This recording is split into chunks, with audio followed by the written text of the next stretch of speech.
pour éviter les soucis techniques.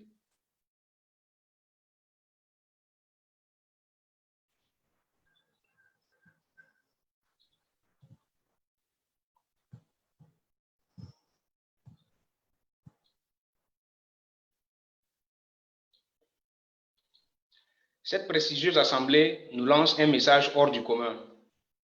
Quand le Burkina Faso appelle ses fils, ils répondent par l'affirmative. Et quand les fils du Burkina Faso décident d'être ensemble, c'est l'image et l'espoir d'une nation fière et forte. Mesdames, Mesdemoiselles et Messieurs, recevez en ce lieu, en vos rangs, titres et qualités respectives, mes plus révérencieuses salutations. La meilleure des connaissances est celle qui mène l'homme vers les hommes, disait Seydou Badian.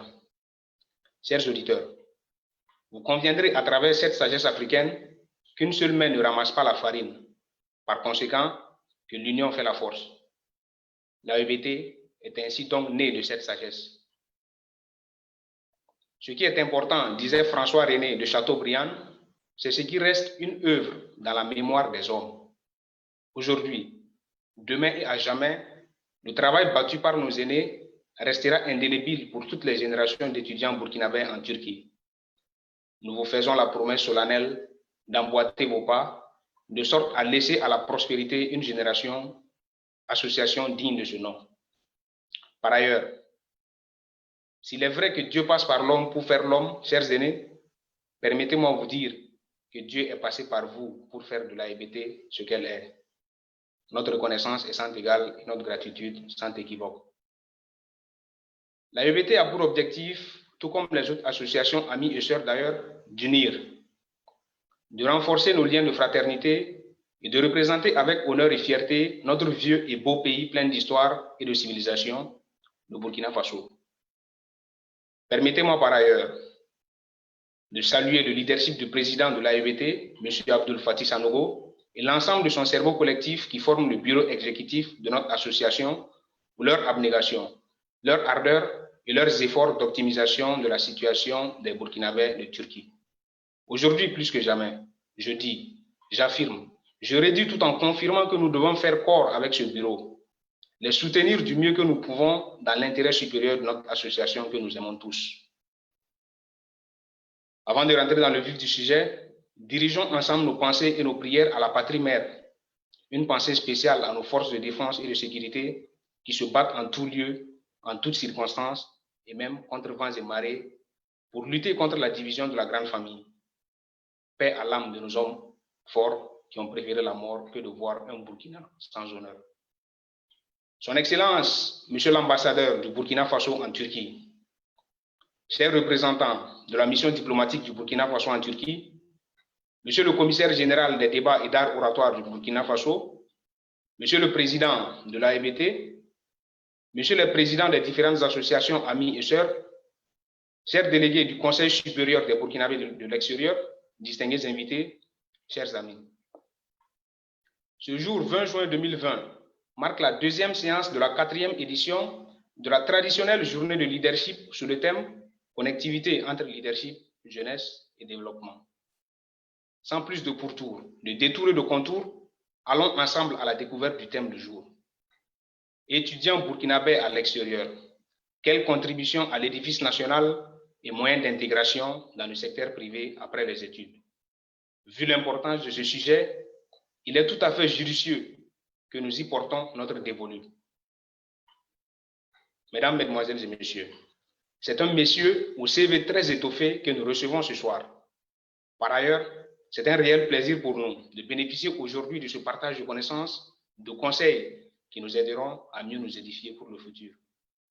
D'une façon brève, précise et concise, il dispense les modules de formation dans les instituts et universités sur les relations internationales, les négociations internationales, le lobbying et les plaidoyers.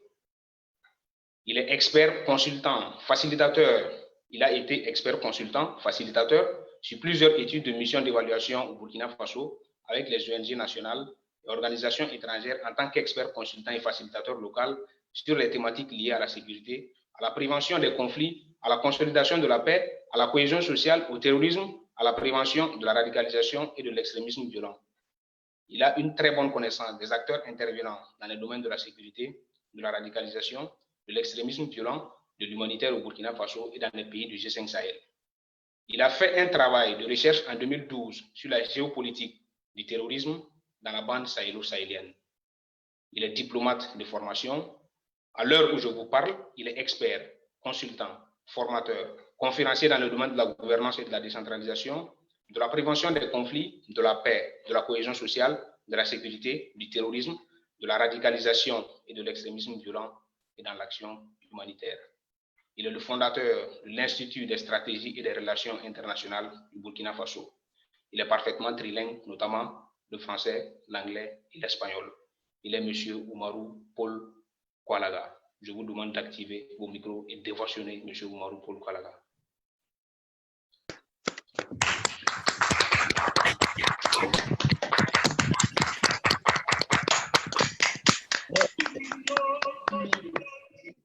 Avant de donner la parole à notre président de l'association pour son mot de bienvenue,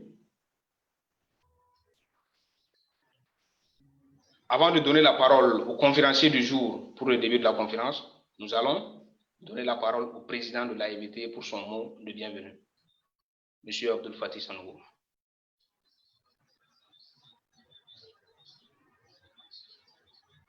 Merci beaucoup, cher ami Fofana. Excellence, Monsieur l'ambassadeur du Burkina Faso en Turquie, Mesdames et Messieurs les membres de la mission diplomatique du Burkina Faso en Turquie, Messieurs les délégués du Conseil supérieur des Burkinabés de l'extérieur, Mesdames et Messieurs les présidents des autres associations estudiantines en Turquie, ici présents, Monsieur le conférencier du jour, mes chers compatriotes de la grande famille de l'AEBT. Comme vous le constatez, nous sommes actuellement en train d'exécuter notre deuxième séance de la 4e édition de notre Académie du leadership. Je ne vais pas effectivement me focaliser de l'importance de notre Académie du leadership en général, mais je vais essayer de formuler quelques mots à l'endroit de l'importance réelle de ce thème de cette conférence que nous sommes actuellement en train d'assister tous. Étudiants burkinabés à l'extérieur, quelle contribution à l'édifice national? Je pense que c'est une question que des milliers d'étudiants, pas certainement des Burkinabés, des étudiants, ou bien je dirais de la diaspora en général, se posent tous les jours. Parce que effectivement, nous ne sommes pas au Burkina, nous ne sommes pas dans nos pays, mais tout le temps, nous avons des pensées pour notre nation. C'est dans ce cadre même que je ne dirais pas lors, parce que nous sommes jusqu'à présent en période de crise sanitaire, nous avons effectivement en tant qu'AEBT apporté notre modeste contribution, je dirais au Burkina Faso indirectement contre la propagation de la maladie à coronavirus, effectivement en apportant les matériels nécessaires pour faire face à cette maladie à la cité, aux étudiants qui se trouvent à la cité de Kosovo. Je pense que notre activité aujourd'hui se situe de l'importance, d'une très importante valeur, je dirais, parce que, comme je l'ai si bien dit, nous, en tant que Burkinabés à l'extérieur, nous voulons toujours apporter notre pierre à l'épanouissement et à la construction de notre pays. C'est pour cela que je voudrais effectivement remercier M. Paul Oumarou Kwalaga pour sa disponibilité. Malgré son agenda très chargé, il a effectivement répondu présent à notre invitation et il est parmi nous aujourd'hui pour nous partager son expertise dans la matière. Moi, personnellement, je vais pas beaucoup parler, je vais mettre fin à mes mots en remerciant et tout en précisant effectivement qu'il y aura une attestation de participation au profit des membres qui vont effectivement achever notre 4e édition de l'Académie Leadership avec succès.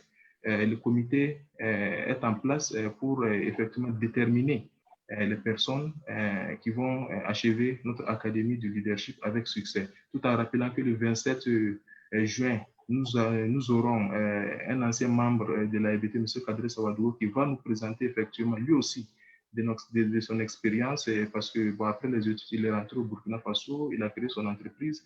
Donc, c'est un modèle. C'est un modèle. Et puis, beaucoup d'étudiants, effectivement, lui, en tout cas, veulent comprendre comment il a eu à être dans la place là où il est aujourd'hui. Effectivement, je voudrais remercier Madame Zagré, encore une fois de plus notre conférencière de la semaine dernière, elle est ici présente. Je voudrais la remercier pour tous les efforts qu'elle continue à fournir au profit des étudiants. Remercier effectivement son Excellence, Monsieur l'ambassadeur, malgré son agenda chargé, il est ici présent nous. Lui aussi, effectivement, il ne ménage aucun effort pour le bien-être de la communauté estudiantine ici présent en Turquie. Mesdames et messieurs, je vous remercie pour votre aimable attention.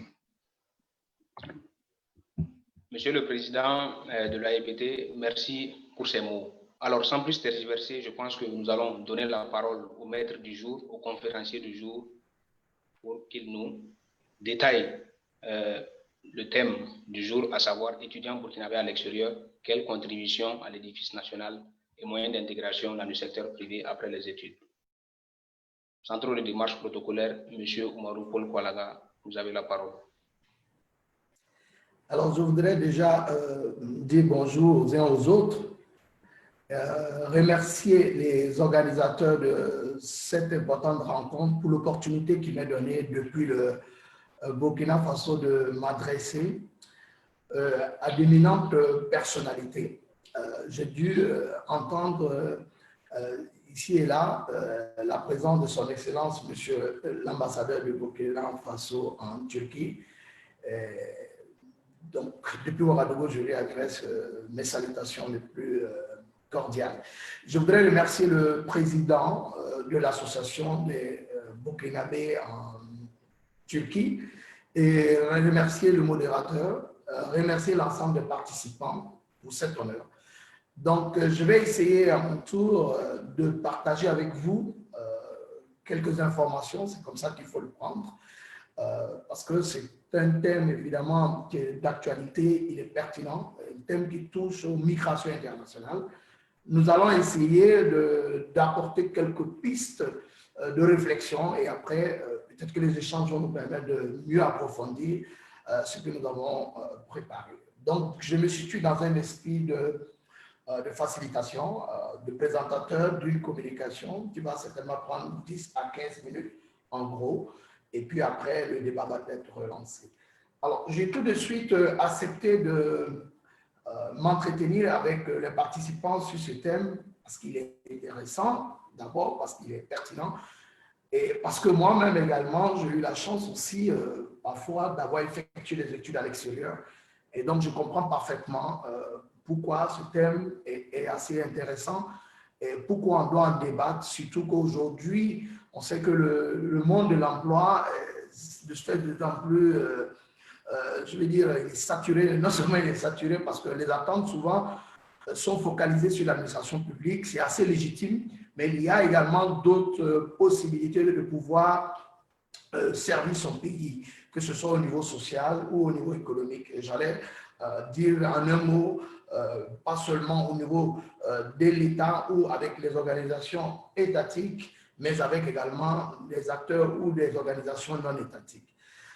Donc, sur ce, déjà, je vais partir en guise d'introduction pour dire qu'aujourd'hui, cette migration internationale, qui, en termes de définition, parce que c'est déjà ça, c'est le fait que les personnes se déplacent, traversent des frontières. Si on inscrit dans une dynamique des relations internationales, puisque je suis aussi, on l'a dit dans la présentation, spécialiste des relations internationales, et donc c'est une question qui m'importe beaucoup.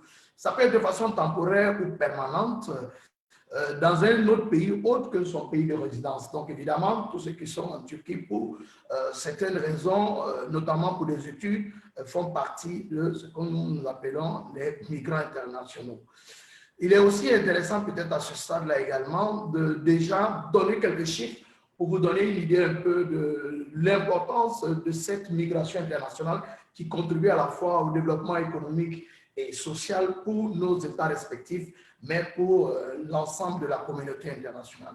Déjà en 2013, on a enregistré 232 millions de personnes qui vivaient en dehors de leurs frontières.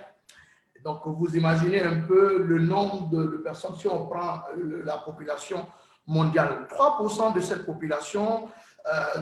population mondiale est concernée par la migration internationale. Et les migrants, aujourd'hui, on le dit, peuvent constituer la 5e partie du monde, je veux dire en termes de nombre de migrants. 28% des migrants, ça doit être assez intéressant, surtout pour les étudiants, sont situés dans la fourchette de 20 à 34 ans. Je pense que beaucoup d'entre vous se retrouvent dans cette fourchette et ça représente 65 millions de population. Donc, c'est dit jusqu'à quel point cette partie ou ce nombre important de population des cibles est une opportunité d'apporter sa contribution à l'édifice, non seulement de la communauté internationale, mais pour le Burkina Faso, qui est en fait aujourd'hui l'objet de notre présentation. Après ces statistiques, j'allais aussi peut-être dire pourquoi certains migrent. On migre, il y a des migrations forcées, mais aussi il y a des migrations volontaires et pour d'autres raisons. On pourrait classer au nombre de motivations, des migrations pour les conflits armés. Les conflits armés peuvent amener les gens à se déplacer, à se retrouver dans un autre pays, malgré, je vais dire, le fait qu'ils n'aient pas voulu fondamentalement, peut-être au départ, envisager cela comme projet de migration. On peut également aussi, entre autres, citer des violations qui sont perpétrées, par exemple, sur les droits de l'homme, peuvent amener quelques personnes à pouvoir se retrouver dans des pays qu'ils n'avaient peut-être pas forcément souhaité. Des menaces, il en existe, certaines personnes sont intimidées, sont menacées pour des raisons de sécurité ou pour protéger leur vie, se retrouvent dans d'autres États en dehors de leur pays de résidence. Mais pour ce qui nous concerne aujourd'hui, il y a certainement le regroupement familial, mais je crois qu'aujourd'hui, j'ai affaire aux étudiants, il y a des motivations pour des études et certainement l'ambassadeur et d'autres professionnels également se retrouvent dans cette catégorie parce qu'on peut aussi immigrer pour des missions temporaires ou des missions professionnelles. Donc, contrairement à ce que l'on peut donc penser, tous ceux qui migrent, ce ne sont pas ceux qui sont forcément à la recherche, je vais dire, du bien-être. Il y en a qui vont pour des études, pour pouvoir avoir peut-être des meilleures capacités de formation et revenir au pays afin d'impacter et d'apporter leur contribution à l'édifice national. Je pense que c'est de cela qu'il s'agit, puisque le thème, justement, c'est comment est-ce que les étudiants burkinabés en Turquie peuvent contribuer à l'édifice national et comment ces étudiants-là peuvent s'intégrer dans le tissu, j'allais dire, socio-économique. Alors, le thème, il est assez clair. Je pense que mon intervention, ce n'est pas de mettre l'accent. C'est vrai que beaucoup pourront certainement rejoindre l'administration publique, mais mon thème, c'est beaucoup plus comment est-ce qu'au niveau du privé, ces étudiants burkinabés reviennent, comment ils peuvent s'insérer. Donc, 3 axes dans mon intervention, c'est déjà la trajectoire. J'ai plus ou moins survolé déjà cela des migrations. On peut se retrouver parce qu'on a de la famille ou peut-être qu'on est même né peut-être sur le territoire turc, mais pour beaucoup d'entre vous, je pense que c'est pour des raisons essentiellement du turc. Et là, quand on a fini, je crois qu'on l'a dit aussi dans l'introduction, je crois que ça venait du président, mais également du facilitateur, et comment est-ce qu'on revient si ce retour n'est pas forcément préparé. Cela pose la question des motivations, des dynamiques de retour, et cela doit être bien préparé. Ça suppose également qu'on sait à quoi on sera exposé et comment on va intégrer et impacter, je veux dire, à notre niveau individuellement, mais collectivement, la société burkinabé.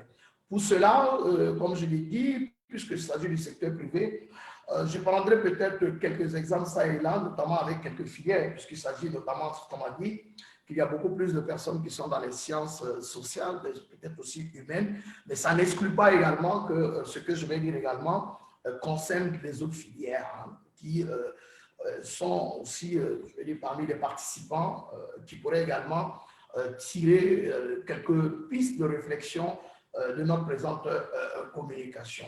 je pense qu'à la fin des études en général, la question c'est est-ce qu'on reste dans le pays où est-ce qu'on a passé ses études, où est-ce qu'on revient? Je crois qu'à ce niveau, ici, la réponse, elle est là, elle est tranchée. Si on nous a demandé de présenter cette communication, c'est parce que les uns et les autres ont envie de retourner. Donc, j'allais mettre beaucoup plus l'accent sur comment ces retours doivent être préparés afin que les trajectoires de retour ne souffrent d'aucun regret, parce qu'en général, c'est ce qu'on constate, quand ce n'est pas bien préparé, qu'on retourne et qu'on a du mal à s'insérer, on peut être démotivé et beaucoup, par moments, décourager ces retours.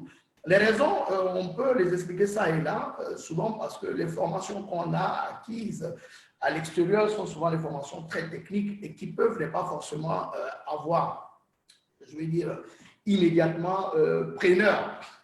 Parce qu'on peut s'imaginer que quand on a passé plusieurs années à suivre des formations d'un certain niveau, les attentes au niveau du salaire ou les attentes en termes de traitement peuvent être en déphasage avec nos réalités sur le terrain. Ce qui fait que par moment, si on n'a pas toutes ces informations, on peut se retrouver à regretter son choix et à retourner. Donc nous, l'objectif ici, c'est de dire comment est-ce qu'on prépare ce retour, comme je l'ai dit, et comment on adapte nos compétences qui sont acquises à l'extérieur aux réalités du terrain. Il y a plusieurs possibilités. Ça va être le deuxième point de mon intervention. Quelles sont les options? Je pense que les options, on a la possibilité soit de travailler dans le secteur privé, j'allais dire de façon classique, ou d'entreprendre. Je crois que c'est à ces deux niveaux. On peut entreprendre à quel niveau? On peut entreprendre dans le volet social, mais également aussi, on peut entreprendre, je vais dire, dans ce qui est comme activité économique sociale, et il y a plusieurs possibilités. Aujourd'hui, beaucoup de personnes avec les formations acquises ont la possibilité non seulement d'intégrer des structures au niveau du Burkina Faso, avec des structures nationales créées par des nationaux, mais également par des structures créées par des étrangers qui sont au Burkina. Et il n'est pas peut-être rare souvent de voir qu'il y a beaucoup de personnes qui réussissent parce qu'ils ont affaire souvent à des personnes ou à des étudiants hyper formés et compétents. Et donc, normalement, à ce niveau, ça ne devrait pas poser des problèmes si on prend le temps, effectivement, de préparer ce retour. La préparation de ce retour passe par un certain nombre, j'allais dire, d'éléments que je vais partager avec vous. À mon sens, déjà que vous êtes dans un pays où il y a quand même assez de possibilités, certains peuvent commencer déjà peut-être pour acquérir, j'allais dire, l'expérience professionnelle au sein d'un certain nombre d'organisations pour mieux étoffer, parce qu'il y a les connaissances qu'on peut acquérir, mais il y a également les capacités. Et c'est ça qui fait souvent le décalage. Par moment, on a des étudiants avec beaucoup de connaissances, mais les capacités souvent font défaut, alors qu'en réalité, le recruteur a très souvent besoin de personnes très opérationnelles qui ont des capacités techniques sur un certain nombre de questions et qui peuvent apporter des solutions. Une entreprise va recruter un étudiant, va recruter quelqu'un qui postule, je vais dire, à un poste, qui s'assure que cette personne va lui apporter une solution. Moi, j'ai l'habitude de dire à certaines personnes avec qui je travaille, je dis les entreprises, ce ne sont pas des centres sociaux, ce ne sont pas des maternités où on fait du babysitting. On a besoin de gens immédiatement opérationnels. Et pour cela, déjà acquérir quelques capacités dans les pays dans lesquels vous vous trouvez avant de revenir peut faire une valeur ajoutée qui peut faire la différence lorsqu'on postule.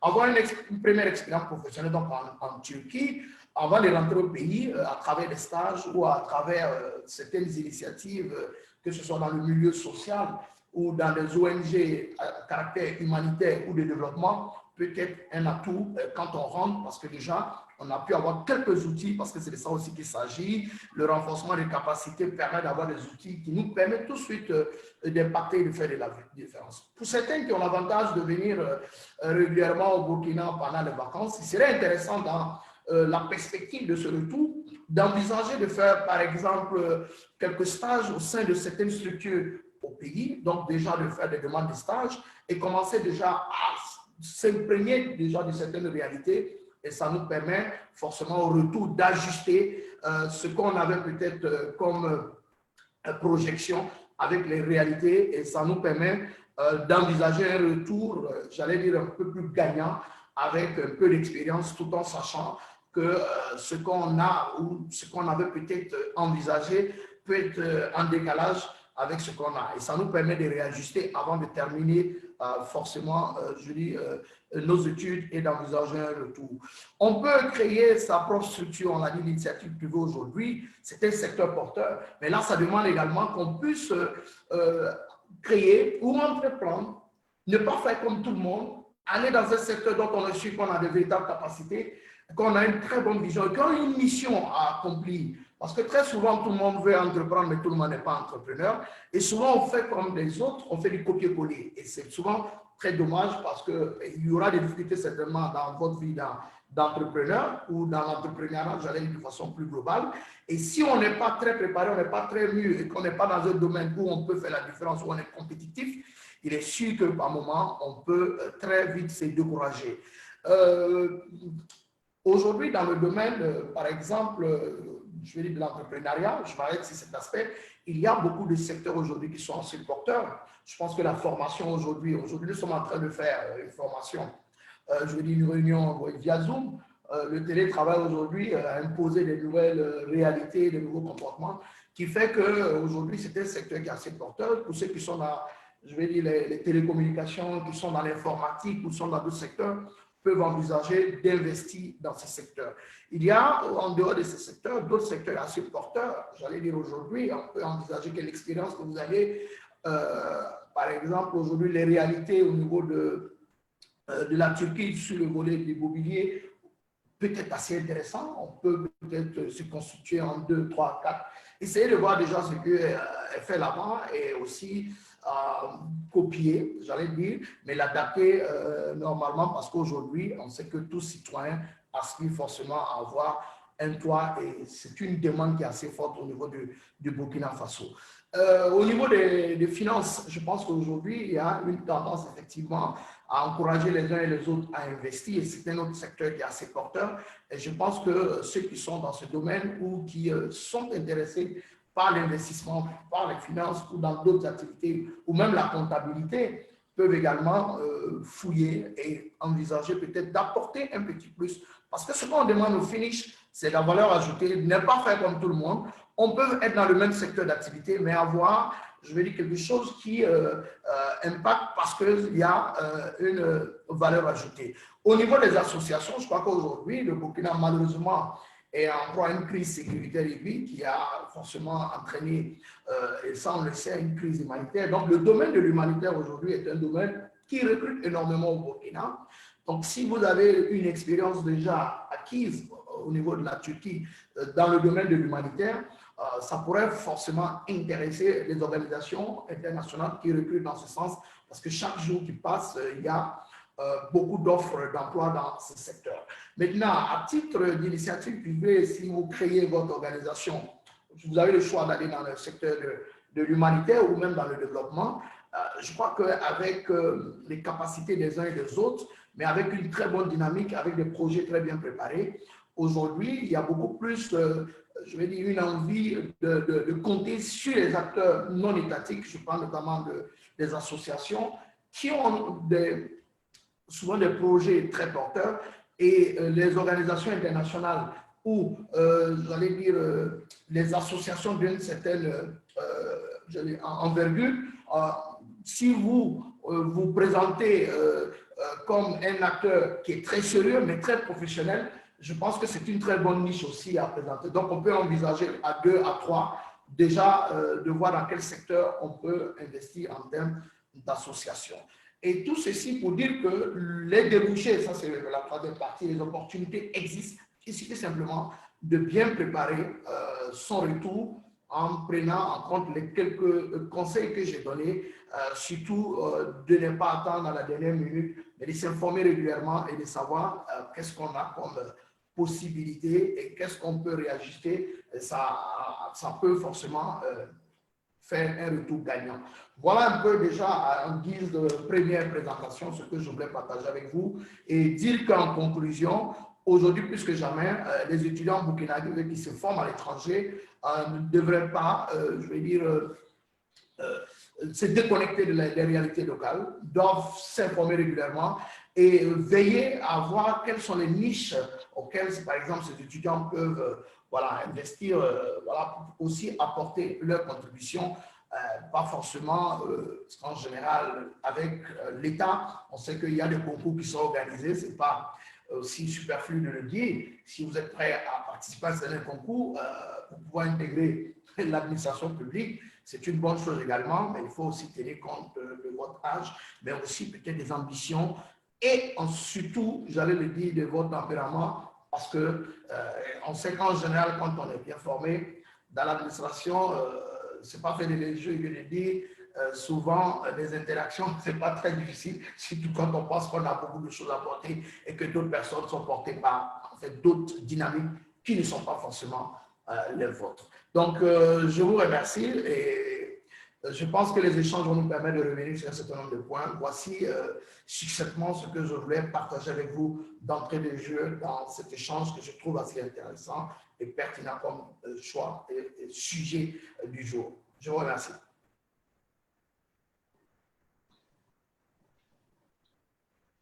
Alors, tel un artisan de la vérité, un soleil dont la clarté a levé le voile d'ombre sur cette assemblée, je m'incline devant le conférencier pour lui adresser mes remerciements et félicitations. Comme convenu, 30 minutes pour la conférence, c'est-à-dire les présentations sur les 3 axes, et 45 minutes pour les échanges. C'est la partie la plus importante, donc tous ceux qui ont des questions veuillez vous manifester en levant tout simplement le pouce pour que nous vous prenions par le nom et vous donner la possibilité de poser votre question pour éviter les désagréments techniques. Donc ceux qui ont des questions veuillez bien vouloir vous manifester. Merci.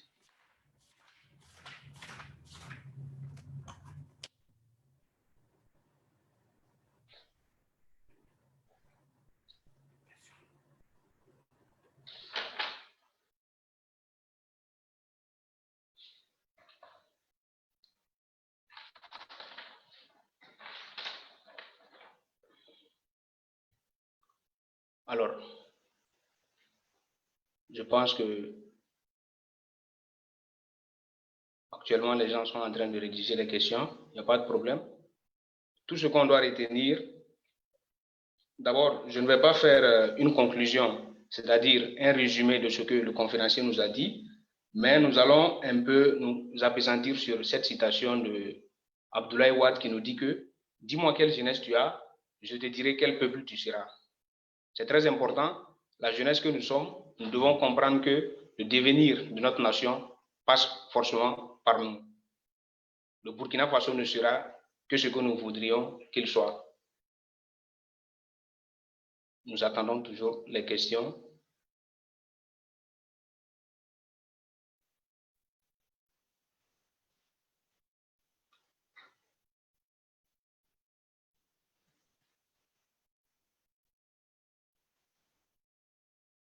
Et ce qui est important de souligner, dans nos débats, nous devons réfléchir Burkina, parler Burkina et entreprendre dans le sens vraiment où le Burkina Faso sortira vainqueur. Cette victoire burkinabé n'est possible si et seulement si nous avons une vision qui est suivie d'action. C'est la même chose que Nelson Mandela nous disait, une vision qui ne s'accompagne pas d'action n'est qu'un rêve. Une action qui ne découle pas d'une vision, c'est du temps perdu. Une vision suivie d'action peut changer le monde. Donc je pense que si nous avons une vision pour notre pays, laquelle vision sera suivie d'action, sera suivie de conseils, nous pouvons faire bouger les lignes, nous pouvons changer beaucoup de choses pour notre pays. Jusque-là, nous attendons la manifestation pour les questions. D'accord. Nous allons donner la parole à M. Mohamed Dabo pour la première question. Je vous remercie. Oui, bonsoir tout le monde. Vous me recevez? 5 sur 5, allez-y. Ok, merci beaucoup. Donc, je remercie vraiment le bureau. Et moi, c'est Mohamed Dabo, délégué CS2. Je remercie le bureau de la RBT, l'ambassadeur, le présentateur, tout le monde. Et bon, très rapidement, comme on n'a pas le temps. Bon, c'est juste une question, premièrement. Quelle est la différence entre un étudiant, bon, comme le frère, le présentateur a été également aussi à l'extérieur, entre un étudiant anglophone, peut-être du Ghana, ou bien, etc., et un étudiant francophone. Voilà. Bon. Ou bien la démarche entre les anglophones et les francophones. Voilà. Donc, et quelle est la différence? Et aussi, qu'est-ce qui amène cette différence? Donc, bon, peut-être le présentateur m'a bien compris. Donc, je m'arrête là. Merci. Merci bien, M. Dabo. Je reprends la question pour le conférencier. Quelle est la différence entre un étudiant anglophone et un étudiant francophone? Ou du moins, quelles sont les démarches entre un étudiant anglophone et un étudiant francophone? Parce que nous parlons bien d'intégration dans le secteur privé après les études, ce qui est très important. Nous allons prendre une seconde question et une troisième pour permettre aux conférenciers voilà, d'avoir du temps pour la réponse à ces différentes questions. La deuxième question, vous pouvez bien vous manifester, s'il vous plaît.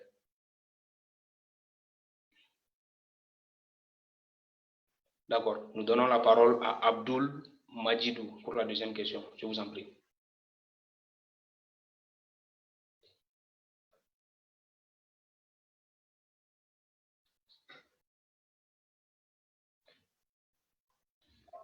Monsieur Abdul Majidou. Allez-y pour la deuxième question. Est-ce que vous m'entendez? Bien. Ok. Donc, merci beaucoup pour... Donc, je tiens à remercier beaucoup le conférencier pour cette brillante cet exposé, effectivement, qui va nous permettre de mieux nous orienter, de mieux nous préparer, parce que ici, effectivement, nous sommes des étudiants et nous espérons un jour, bien évidemment, rentrer dans notre pays, contribuer autant que nous pouvons au développement de notre pays. Comme le conférencier l'a si bien dit, effectivement, le vrai problème ici, c'est l'intégration. Et nous avons une diversité d'étudiants qui évoluent effectivement dans différents domaines.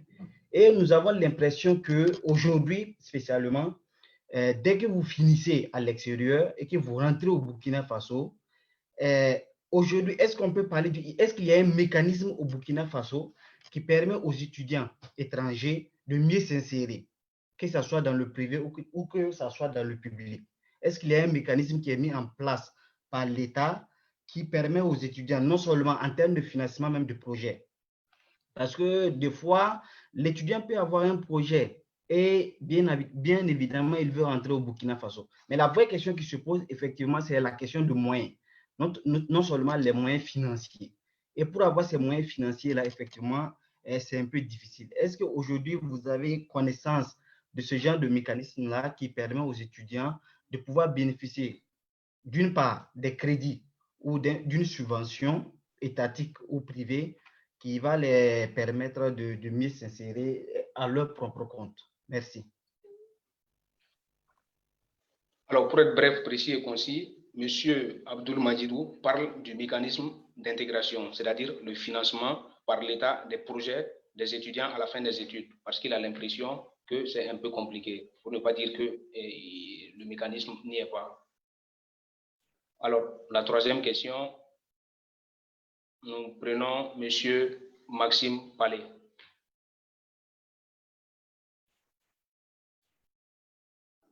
Allez-y, s'il vous plaît. Vous me recevez, s'il vous plaît? Vous me recevez? Oui, veuillez un peu jouer sur la tonalité de la voix. Ok. Bonjour tout le monde, je m'appelle Palissier Maxime, étudiant en deuxième année de biologie, chimie, géologie au Maroc et précisément à l'université Hassan II de Casablanca. Alors, ma question est la suivante. Pour ma part, j'ai remarqué qu'il y a des domaines qui sont en vogue dans les pays développés, et notamment la chimie verte par exemple, pour la prévention de la pollution et du réchauffement climatique. Malheureusement, j'ai comme l'impression qu'il n'y a pas... par exemple, ces domaines ne sont pas trop... Ces domaines ne sont pas trop en vogue au Burkina Faso, c'est-à-dire que nos autorités ne portent pas trop grande attention à ces domaines-là. Alors, je me demande, pour un étudiant qui a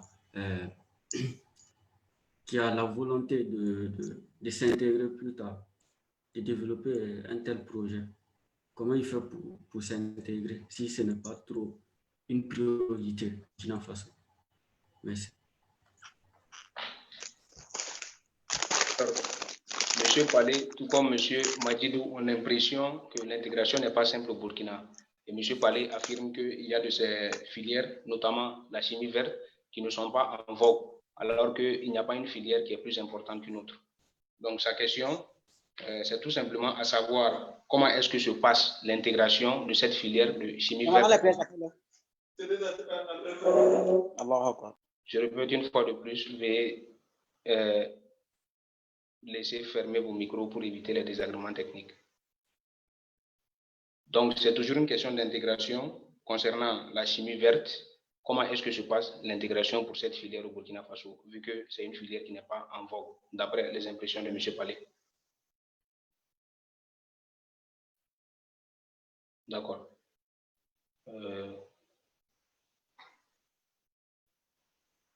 Je pense que nous pouvons prendre une quatrième et une cinquième question et laisser le temps aux conférenciers de nous donner les éléments de réponse en ce qui les concerne, je pense. Qui se manifeste pour la quatrième question, s'il vous plaît?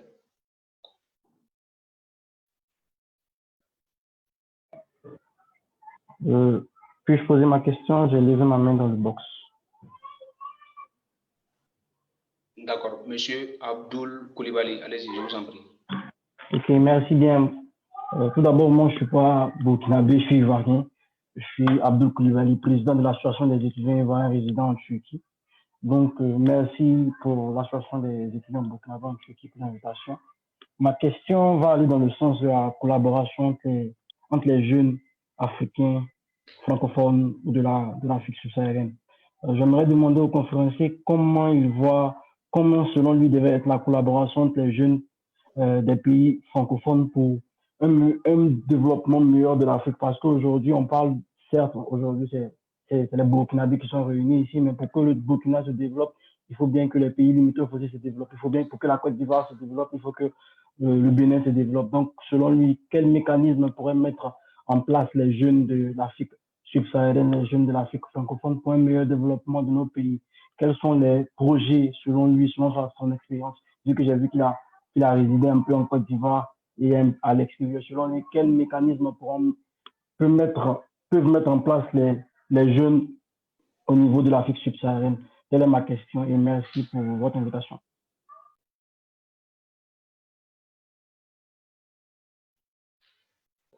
Très bien. Merci pour votre question, M. Koulibaly. Comme nous le disons, cette conférence n'est pas uniquement destinée aux Burkinabés. Nous sommes tous africains, ce sont les origines qui diffèrent. Nous sommes africains d'origine burkinabé, d'origine ivoirienne, voilà. Et M.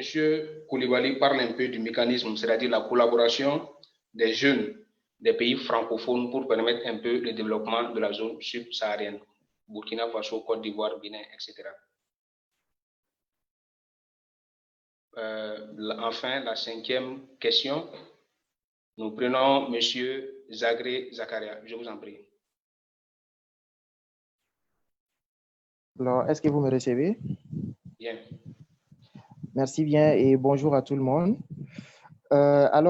J'aimerais bien sûr poser une question un peu particulière aux conférenciers.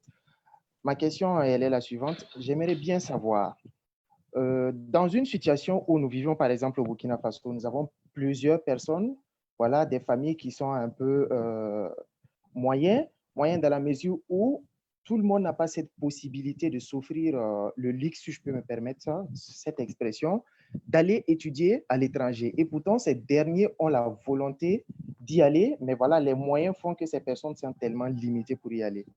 Au-delà de la bourse, de la possibilité de la bourse qui leur permet d'aller étudier à l'étranger, quelles autres possibilités ces étudiants ont pour s'offrir une inscription à l'étranger et d'aller étudier dans de meilleures conditions afin de bénéficier d'éducation de haut niveau?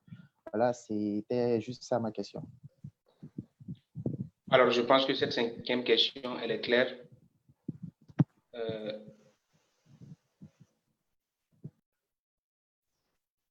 nous n'allons pas faire de commentaires là-dessus. Nous allons tout simplement permettre aux conférenciers de préparer ces questions et de nous donner des éléments de réponse en ce qui les concerne.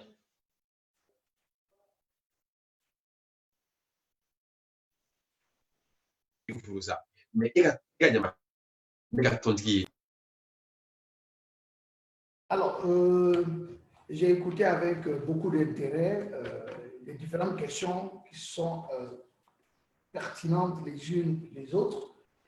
Je voudrais apporter quelques réponses aux questions en espérant que ça puisse permettre aux uns aux autres, peut-être après, d'approfondir également, je vais dire, ces pistes que je vais donner. Déjà, la première question de M. Mohamed Dabo, alors, qui demandait quelle est la différence entre un étudiant anglophone et un étudiant francophone. Je suis très à l'aise parce que j'ai fait, c'est vrai, au départ des études anglophones, donc j'ai étudié l'anglais. Et c'est sûr que, vous savez, la langue, c'est d'abord aussi, ça véhicule un message, mais ça véhicule également une culture et une civilisation. Ce qui fait qu'aujourd'hui, quand on fait des comparaisons en termes de perception de la vie, j'allais dire de comment est-ce que les uns et les autres, effectivement, perçoivent le monde, il y a cette influence, effectivement, de la langue. Je vais vous donner quelques exemples. Moi, j'ai eu la chance, par moment, de participer à un certain nombre de rencontres avec les acteurs de la société civile en représentant, je dis, le Burkina et l'Afrique de l'Ouest, où je me suis retrouvé souvent avec les anglophones. Il y a que lorsque vous êtes dans ces milieux, Excellence pourra effectivement peut-être confirmer ce que je dis et d'autres personnes, ceux qui parlent anglais ont déjà cette emprise sur ceux qui ne parlent pas l'anglais. C'est-à-dire donc les anglophones, il y a ce complexe de supériorité déjà qui fait que quand vous ne parlez pas, parce qu'aujourd'hui, quand on dit l'anglais, c'est aujourd'hui la langue la plus utilisée au niveau international, donc quand vous ne parlez pas déjà anglais, vous avez déjà ce petit handicap et qui ne vous permet pas forcément d'aller sur un certain nombre d'horizons en termes d'information ou de possibilités ou même d'opportunités. Ça, c'est déjà la première indication. En termes de comportement, il faut dire que dans l'esprit de l'anglophone, je pense que si on fait une comparaison, il y a beaucoup d'anglophones qui me l'ont dit très souvent que chez eux, par exemple, travailler dans la fonction publique est une exception. Voilà. Et alors que chez nous, je crois que nos parents le répètent à suffisance. Quand on va à l'école, quand on ne travaille pas dans la fonction publique, quand on ne travaille pas dans l'administration publique, c'est un peu comme si on a échoué. Donc déjà, cette perception à ce niveau permet tout de suite là, maintenant, déjà d'imaginer, je veux dire, la culture, l'esprit d'initiative, d'entrepreneuriat et le dynamisme que portent les uns et les autres. Donc, quand on est anglophone, je pense qu'on est baigné dans une culture de l'entrepreneuriat, de l'initiative, mais de travailler pour le collectif également. Ça, c'est une autre différence. Et quand on est francophone, je m'excuse, je suis francophone, mais le sentiment d'individualisme prime sur la collectivité, alors que dans l'esprit anglophone, on réussit en groupe, ça impacte plus que d'aller seul. Ailleurs, on disait que seul, on va vite, mais ensemble, on va plus loin. Donc, si on intègre ces dimensions dans nos réflexions et dans nos comportements, ça permet effectivement de répondre aussi à la deuxième question que quelqu'un a posée quelque part, peut-être que je vais revenir là-dessus. Ça nous permet de pouvoir ne pas aller forcément seul. Ça va répondre d'abord aux questions de financement. On peut avoir des idées ensemble, on peut également retrouver des financements ensemble, mais on doit avoir cet esprit de la collectivité et de travailler en synergie. Et ça peut être un autre moyen aussi, certainement, de pouvoir aller très vite, c'est vrai, mais aller ensemble et de façon plus durable. Voilà ce que je voulais dire. Donc, effectivement, la démarche des anglophones, c'est une démarche collective. En général, c'est la synergie, c'est l'équipe qui gagne, c'est l'équipe qui est forte, alors que dans le système francophone, vous-même, vous le savez souvent en classe, pour ceux qui ont la chance de faire un certain nombre d'études, c'est plutôt quand on a 5 et que l'autre a 2, on ne se mesure pas forcément celui qui a chose, alors que dans l'esprit, anglophone, c'est beaucoup plus le A+, le B+, pour dire que quelque part, pour prendre simplement cet exemple au niveau académique, que le collectif doit priver sur l'individualisme. Je pense qu'au niveau francophone, on est beaucoup plus individualisme. Si on peut l'améliorer, ça peut nous aider. Et je sais de quoi je parle sur cette question, parce que par moment, on a été souvent en voyage avec des anglophones et on a vu souvent comment le collectif a pris souvent le pas sur les individualités ou sur l'égoïsme que nous faisons montre très souvent, qui en réalité plombe, je l'ai dit, nos dynamiques, plutôt que de nous amener à des véritables succès. Et ça, c'est aussi bien pour les individus, mais également aussi pour les États. Vous savez, nos États souffrent en fait de stratégie, et les États stratèges, c'est cette vision, c'est cette projection, c'est tout ce qu'on a comme collectivité, aller et avec tout le monde pour pouvoir, je veux dire, prendre en compte toutes les idées, et c'est ça qui fait souvent la différence. Deuxièmement, l'intégration. La deuxième question, c'est effectivement, il y a un constat que l'intégration est assez difficile au retour. Je l'avais aussi abordé peut-être très rapidement. Et c'est vrai que quand on a quitté le pays où on n'est pas très en contact avec les réalités du pays, et quand on arrive, on a l'impression que tout de suite les choses doivent s'ouvrir à nous immédiatement. Malheureusement, c'est peut-être souvent, c'est vrai, les perceptions, mais comme je l'ai dit dans ma présentation, c'est qu'on n'a pas eu le temps suffisamment de faire des allers-retours, de s'informer et de prendre le temps suffisamment pour bien étudier le terrain et de faciliter notre retour. Je crois que le conseil, ça va être à ce niveau-là, d'avoir soit des amis qui sont sur place déjà, qui vous permettent d'avoir un certain nombre d'informations. Aujourd'hui, avec les nouvelles technologies de l'information et de la communication, on peut rester à des milliers de kilomètres et avoir les opportunités, avoir les informations, déjà échanger. Et si on a la possibilité de venir physiquement, d'explorer sur le terrain les possibilités et de voir comment et où on peut s'insérer avec certainement des projets, mais je le dis chaque fois, je le répète, mais des projets innovants, des projets qui apportent de la valeur ajoutée.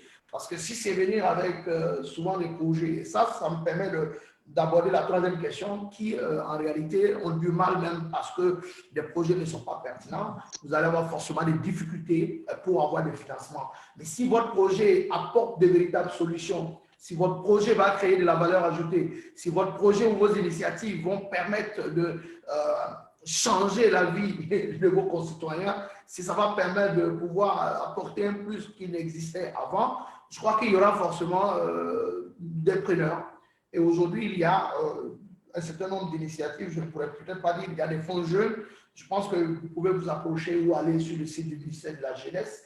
Il y a beaucoup de fonds à ce niveau-là qui permettent de pouvoir financer des projets. Mais une fois de plus, on peut postuler, mais il faut effectivement avoir des projets solides, avoir des projets qui sont pertinents, avoir des projets qui font la différence et ne pas forcément miser sur l'État. Parce que ce que je disais, l'État, c'est vrai, c'est l'acteur en relations internationales, c'est l'acteur dominant, mais il n'y a pas que l'État, il y a aussi des acteurs non étatiques, il y a le secteur privé, il y a les associations.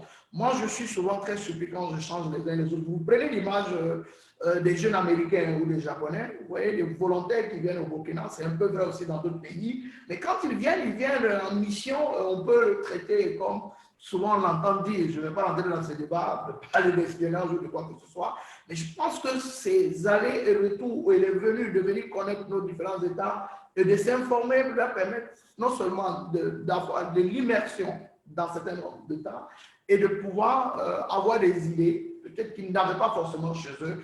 Et ça permet aussi également de pouvoir préparer son retour. Donc, nous également, pourquoi pas ne pas envisager aussi peut-être au-delà, ne pas rester uniquement au niveau de la capitale, mais d'explorer aussi peut-être un certain nombre de potentiels qui existent aussi souvent dans nos régions et dans nos provinces. C'est vrai que si les autres peuvent le faire, ils peuvent aller en province, ils peuvent aller dans les régions. Nous, on peut également le faire aussi à ce niveau. Donc, l'intégration, c'est vrai, ce n'est pas toujours une chose aisée, c'est partout, mais si on est armé de courage, si on est armé de persévérance, et j'insiste sur le mot, parce que les projets solides et durables, ce sont les projets dont les uns et les autres, ou les porteurs, font preuve de persévérance, font preuve de solidité, je veux dire à la fois au niveau mental, parce que c'est de ça qu'il s'agit, parce que les obstacles, ça ne va pas manquer, aussi bien pour ceux qui sont sur place que pour ceux qui ont fait des études à l'extérieur. Donc, il est important déjà, à mon sens, sur cet aspect, déjà pour ceux qui sont là-bas, de réfléchir à des projets collectifs et déjà de voir comment les uns et les autres, par rapport à des proximités de filières ou par rapport à des idées qui convergent dans le même sens, déjà de commencer à monter un certain projet. Je pense que l'initiative de l'Académie du leadership est déjà un exemple assez concret qu'il faut encourager.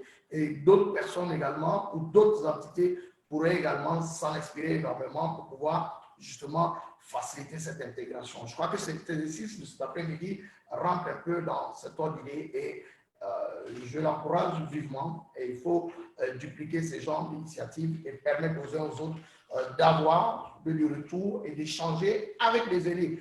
L'autre aspect aussi, c'est ça.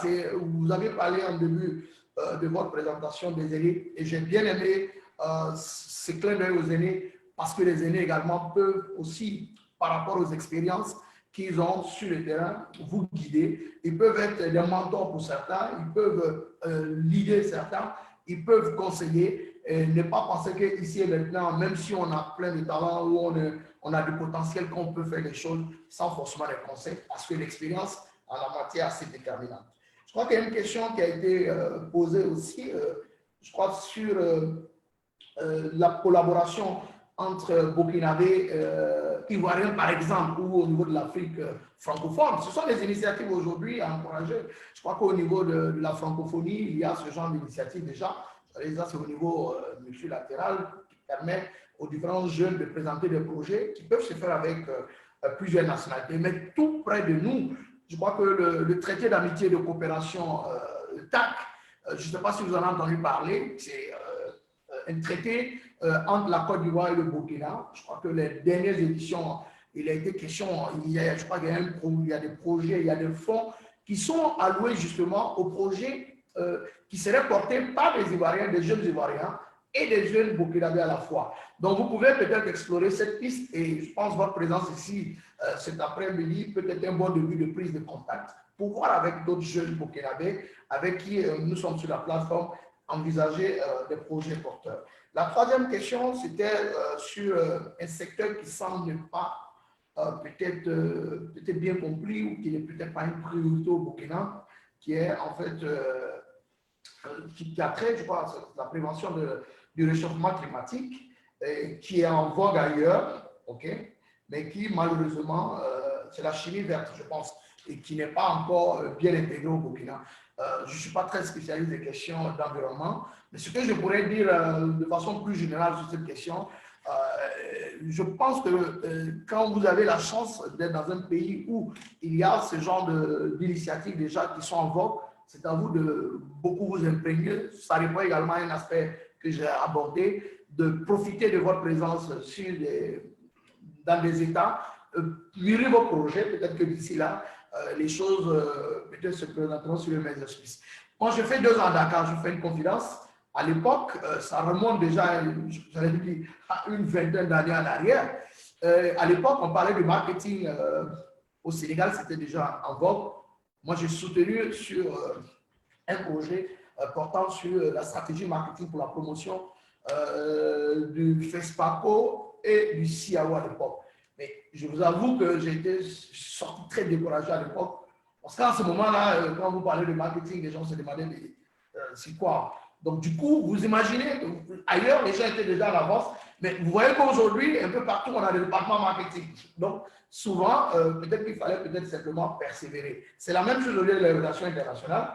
Quand on aborde les questions de relations internationales, les gens ont tendance uniquement à le voir sur l'angle des acteurs politiques et diplomatiques, donc uniquement au niveau du volet de l'État, c'est assez vrai, mais il y a d'autres entités, effectivement, d'autres acteurs au niveau, je vais dire, économique, mais aussi au niveau financier, au niveau culturel, scientifique et culturel, où les uns et les autres pourraient mettre, je veux dire, des compétences à la disposition des Sénégalais. Mais il faut encore qu'il y ait un travail pour expliquer aux uns et aux autres que, par exemple, pour une stratégie de développement international, pour des entreprises qui sont au Burkina aujourd'hui, qui sont assez émergentes, peuvent certainement, avec le conseil de ceux qui sont dans le domaine des relations internationales, spécialisés sur les questions, ou un intérêt sur les questions économiques, peuvent conseiller ces entreprises. Et ça, je pense qu'en termes de conseil, en termes de démarche, c'est des choses qui peuvent se mener ensemble et peut-être que les choses pourront changer. Nous sommes là. Aujourd'hui, on a une organisation justement qui travaille sur ces questions. Nous faisons du renforcement des capacités, mais orienté relations internationales sur les questions sécuritaires. Mais en général, quand on parle de diplomatie, de relations internationales, on nous ramène toujours les questions. C'est est-ce que vous êtes au ministère des Affaires étrangères, est-ce que vous êtes à l'ambassade, en ignorant qu'effectivement, on peut soutenir ceux qui sont dans le volet culturel, social, les associations, les organisations humanitaires, mais pas uniquement, et même les multinationales, et même les PME aujourd'hui, avoir des stratégies d'ouverture au niveau international. Et tout ça, ce sont des niches, à mon sens, à exploiter. Je crois qu'il y a une question qui, je crois, la 5e question, c'était les possibilités de bourse en dehors des capacités ou des financements des parents. Comment procéder souvent pour avoir des bourses? Je crois qu'aujourd'hui, les TIC nous offrent d'énormes possibilités de recherche. Il y a beaucoup de structures, d'organisations qui offrent des bourses à un certain nombre de profils ou à des étudiants ou des jeunes d'une certaine tranche d'âge ou même des associations pour soit continuer les études ou peut-être pour faire de la recherche sur certaines questions. Donc, il suffit, moi je pense qu'on le dit très souvent aussi, que qui a l'information a le pouvoir, mais je dis aussi qui a l'information a des possibilités. Donc, ici, cela, c'est vraiment d'intégrer dans notre démarche aussi cette recherche, cette information, d'explorer un peu partout pour pouvoir avoir ces possibilités qui s'offrent. Il y a beaucoup de jeunes qui ont eu des bourses, pas parce que les parents ont suffisamment de ressources, mais parce qu'ils ont été à un moment donné, peut-être au bon moment, au bon endroit et pouvoir profiter. À titre d'illustration, sans mentionner, je crois, une fois, j'ai eu la chance d'être dans un pays asiatique au Japon et j'ai développé une très bonne relation avec un partenaire mais qui m'avait promis de me donner une bourse. 3 mois après, il m'a offert cette bourse et la bourse, là, elle a pu profiter à une jeune burkinabé qui était en fait étudiante, mais la condition, c'était qu'elle parle anglais. Et voilà, elle a pu passer 2 années dans un pays asiatique. Je crois qu'aujourd'hui, elle a assez renforcée avec beaucoup de capacités. Et voilà quelques exemples. Je ne sais pas si je peux répondre à toutes les questions, mais bon, comme je l'ai dit au début, avant de répondre aux questions, c'est tout juste des pistes de réponse, mais on pourra approfondir également voilà, dans d'autres espaces. Ce n'est que quelques indices pour voir comment est-ce qu'on peut mener la réflexion et creuser davantage. Merci bien à M. Paul Oumarou Koualaga pour la réponse à ces différentes questions. Il l'a dit, seul on va vite peut-être, mais ensemble nous allons plus loin. Pas d'individualité. Les Bambara le disent, un tigre vaut mieux qu'une communauté de chats. C'est en nous unissant autour de l'idéal commun que nous pourrons atteindre nos objectifs. Il a parlé de persévérance, c'est très important. Le motivateur, quand nous prenons Napoléon Hill, c'est un motivateur hors pair qui nous dit que sans persévérance, vous échouerez avant d'avoir commencé. Sans elle, dans quelque domaine que ce soit, le succès n'est possible. La persévérance est très importante. Il a parlé des projets pertinents. Nous devons avoir des projets qui font la différence et qui ajoutent, c'est-à-dire de la valeur ajoutée sur la vie de nos populations. Il a parlé également de courage qui est très important dans l'entrepreneuriat. Donc, nous ne pouvons pas nous empêcher de poser les questions vu l'importance de ce débat qui suscite d'ailleurs beaucoup de questions, beaucoup de questions qui ne finissent pas. Nous allons aller pour un deuxième tour et pour cette fois-ci, nous n'allons prendre que 2 questions. Pour ceux qui ont les questions, veuillez manifester tout simplement à travers un message. Nous vous prenons pour les 2 dernières questions. Je vous remercie.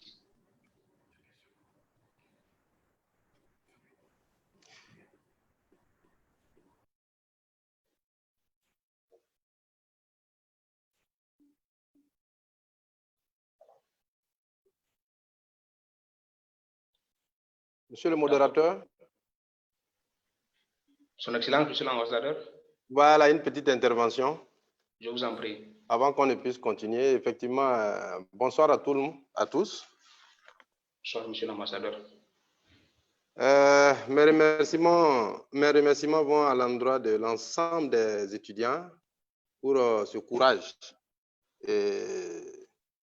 ce dévouement relativement à ce que vous organisez comme étant effectivement un contact que vous créez entre vous malgré les difficultés liées à la maladie aujourd'hui, qui effectivement a pour conséquence de limiter un certain nombre l'exercice d'un certain nombre d'activités. Donc, je loue votre courage par rapport à ça. C'est vraiment un effort louable. Je tiens à remercier également les différents conférenciers. La première communication a été donnée par Madame Zagré, que vous connaissez très bien, qui est au niveau de l'ambassade ici. Je n'ai pas pu suivre au regard de mon agenda qui était vraiment chargé, sinon j'avais été saisi pour ça. Donc, je tiens effectivement à vous dire que moi, j'avais un agenda chargé, c'est pour cela que je n'avais pas pu participer. La seconde communication qui est donnée par M. Kwalaga Umaru, également une communication très, très importante au regard du thème que vous avez choisi. Un thème qui va en droite ligne avec effectivement l'avenir des étudiants qui sont là aujourd'hui. C'est un thème d'actualité. Effectivement, il est déjà bien de penser à un retour, sachant que le pays d'accueil n'est pas effectivement votre pays d'origine. Si vous pensez déjà à un retour, c'est déjà un avantage pour vous. Et donc, au regard de la brillante communication qui a été donnée sur tous les différents aspects qui ont été effectivement évoqués, je trouve que les informations qui ont été données vont permettre à chacun de prendre les mesures nécessaires. Et si vous constatez, le communicateur a donné un élément important. Le principe du retour est déjà un acquis pour vous, parce que vous avez déjà effectivement l'idée de repartir au pays. Ça, c'est déjà bien. Mais l'élément fondamental sur lequel effectivement il a insisté, c'est de préparer le retour. Et comme on le dit, c'est le jour d'arrivée, à partir du jour d'arrivée qu'on prépare effectivement le retour. Mais si vous avez déjà ça en tête, je crois que c'est déjà une bonne chose et c'est l'élément fondamental. Effectivement, il y a un élément sur lequel vous avez interpellé le communicateur, c'est la question des financements des projets. Bon, là, effectivement, l'ambassade est interpellée en tant qu'organe faisant partie de l'ossature étatique. Il faut reconnaître qu'il y a plusieurs fonds aujourd'hui pour soutenir les initiatives privées. Et ces différents fonds existent en fonction de la qualité des projets qui sont présentés et de la nature des projets. Et comme il a si bien dit le communicateur, il faut que le projet soit de qualité, que le projet puisse apporter une plus-value pour que le projet puisse aussi être accepté et financé. Donc, à ce niveau-là, il faudra prendre en compte cet aspect. Sur la question, effectivement, des bourses, il est revenu là-dessus. Effectivement, Mme Zagré est là. Pour la question des bourses, vous savez qu'il y a des institutions étatiques qui interviennent dans le domaine des bourses, mais cela dépend également des différentes filières. Aujourd'hui, il faut le dire, l'État n'est plus dans la question classique. On veut évoluer, aborder des questions, effectivement, qui sont plus adaptées à l'évolution de la vie aujourd'hui. Et c'est pourquoi, si vous avez bien constaté, c'est vrai que le communicateur ne vous a pas découragé sur la question de la fonction publique, mais il privilégie plus le volet entreprise privée. Parce qu'aujourd'hui, au niveau de l'administration publique, il faut le reconnaître, le domaine, on ne peut pas dire qu'il est saturé, mais il y a des difficultés relativement aux différents recrutements. Si vous regardez le nombre de recrutés, effectivement, l'État, il y a certaines petites difficultés qui existent. Donc, au niveau du privé, c'est pour vous dire que les études qui sont faites doivent être adaptées à l'évolution aujourd'hui de la vie. Donc, il y a des situations classiques, les gens doivent aller au-delà de ces différentes situations classiques. Donc, sur ces points, j'insiste, pour les orientations, pour les filières choisies, essayez d'apprécier les différentes filières avant de vous engager. Évidemment, qui conviennent effectivement à vos études. Mais il faudra effectivement voir, apprécier, essayer de vérifier est-ce que ces filières sont porteuses aujourd'hui d'avenir ou de bonheur, et ainsi de suite, avant de vous engager. Parce que toutes les filières sont bonnes, mais il y a une adaptation effectivement à la vie. Donc, ces aspects-là, il faudra prendre ça en compte avant de s'engager. pour le retour, comme je l'ai dit, je tiens à vous féliciter. Le fait de penser déjà à un retour, le fait de penser déjà à votre intégration à la fin de vos études constitue déjà une très bonne chose. Donc, ce sont ces différents éléments que je voudrais ajouter, tout en remerciant effectivement le communicateur pour la brillante communication. Et je tenais effectivement, comme je l'ai si bien avancé au début de mes propos, la première rencontre, je n'étais pas effectivement disponible. Avec Madame Zagré, on a eu effectivement un entretien. Elle m'a donné effectivement les différents contours.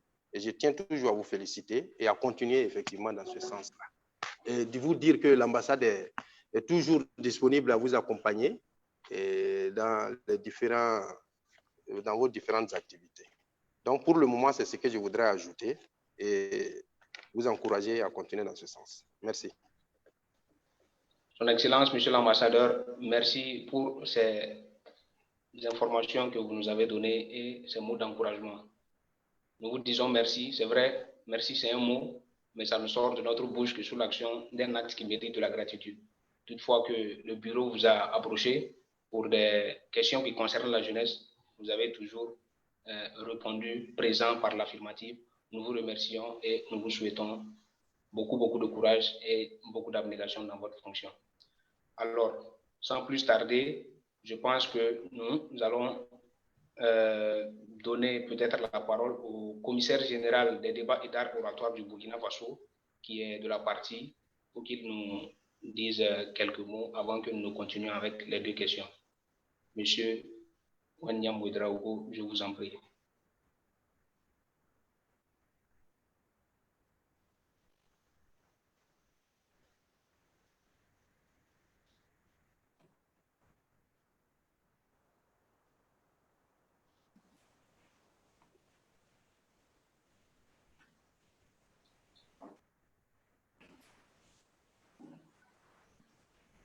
D'accord.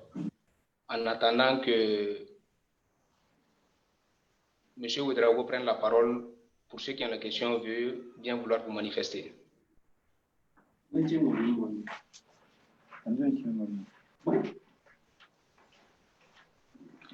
répète une fois de plus, gardez vos micros pour éviter les désagréments techniques.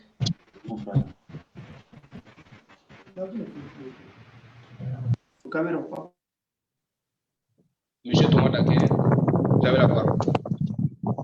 Oui, Cheikh, tu vas bien? Voilà, merci beaucoup pour l'opportunité d'échanger avec mes compatriotes. Bonjour, monsieur Kolega, on est ensemble au Burkina. Normalement, on doit se voir dans la semaine. Et je suis sûr qu'avec lui, vous avez bien appris parce qu'il est disponible et disposé, surtout pour la jeunesse. Ce n'est pas moi, je vous le dirai le contraire. Donc, félicitations à lui et bon courage. Okay. À vous tous, je vous dis aussi bonjour et merci pour cette initiative et cette opportunité. Sinon, je me nomme Ouedraogo Wenyam Thomas Dakin. Je suis le commissaire général des débats oratoires. Concernant précisément les ambitions et les projets que vous avez, c'est un domaine, hein, le domaine carrément des projets, c'est un domaine très aléatoire et ce sont des aventures. Quand tu prends la route, il faut t'attendre à tout. Okay. Ce que je peux vous dire déjà, c'est que vous qui êtes à l'étranger, quand vous avez des projets, faites tout possible pour que ça ait un lien avec le développement de votre pays. Ça, c'est un. Faites tout possible pour avoir un pied-à-terre ou bien un contact avec un autre frère sur place au pays. Okay? Et surtout, tenez toujours en considération une chose. Les pays le plus souvent où vous êtes en train d'étudier actuellement, ce sont des pays qui sont en avance sur le Burkina. Donc, il faut souvent comprendre que quand vous revenez avec un projet, il peut y avoir des déphasages totaux. Donc, il faut tenir compte de cela. Mais en même temps, l'avantage que vous avez, ce qui se passe là-bas, dans 10 ans, 20 ans, ça s'installe au Burkina. Donc, vous avez déjà des privilèges d'anticiper ce parlement de projet au Burkina Faso. Donc, le reste, c'est l'abnégation, l'engagement. Mais gardez toujours en tête, vous devez servir le pays. Qu'on soit entrepreneur social, entrepreneur pur, c'est-à-dire homme d'affaires, gardez toujours dans l'esprit réellement de servir vraiment le pays et monter des projets qui vont forcément arranger le Burkina Faso. Parce que si aujourd'hui le Burkina n'est pas riche, ou bien le Burkina, Norbert Zongo le disait bien, nul n'est riche dans un pays pauvre, ou bien personne n'a d'avenir dans un pays qui n'en a pas. Donc, il faudrait forcément qu'à chaque fois, vous pensez à voir quel domaine. Maintenant, si vous rencontrez des quoi, nous sommes là. Ces gens de cadres sont là pour nous permettre davantage de perfectionner. Voilà, donc c'est ce que j'avais à donner comme intervention. Et merci beaucoup pour l'opportunité. Et bon courage. Et je sais que tu es un leader. Je t'encourage. Et c'est très bien. Merci beaucoup. Merci bien à M. Thomas Daquin, Ouedraogo depuis Ouagadougou, commissaire général des débats oratoires. Nous vous souhaitons bon vent dans vos activités. Alors, il a dit, le Burkina Faso n'est pas de passage. Le Burkina nous attend.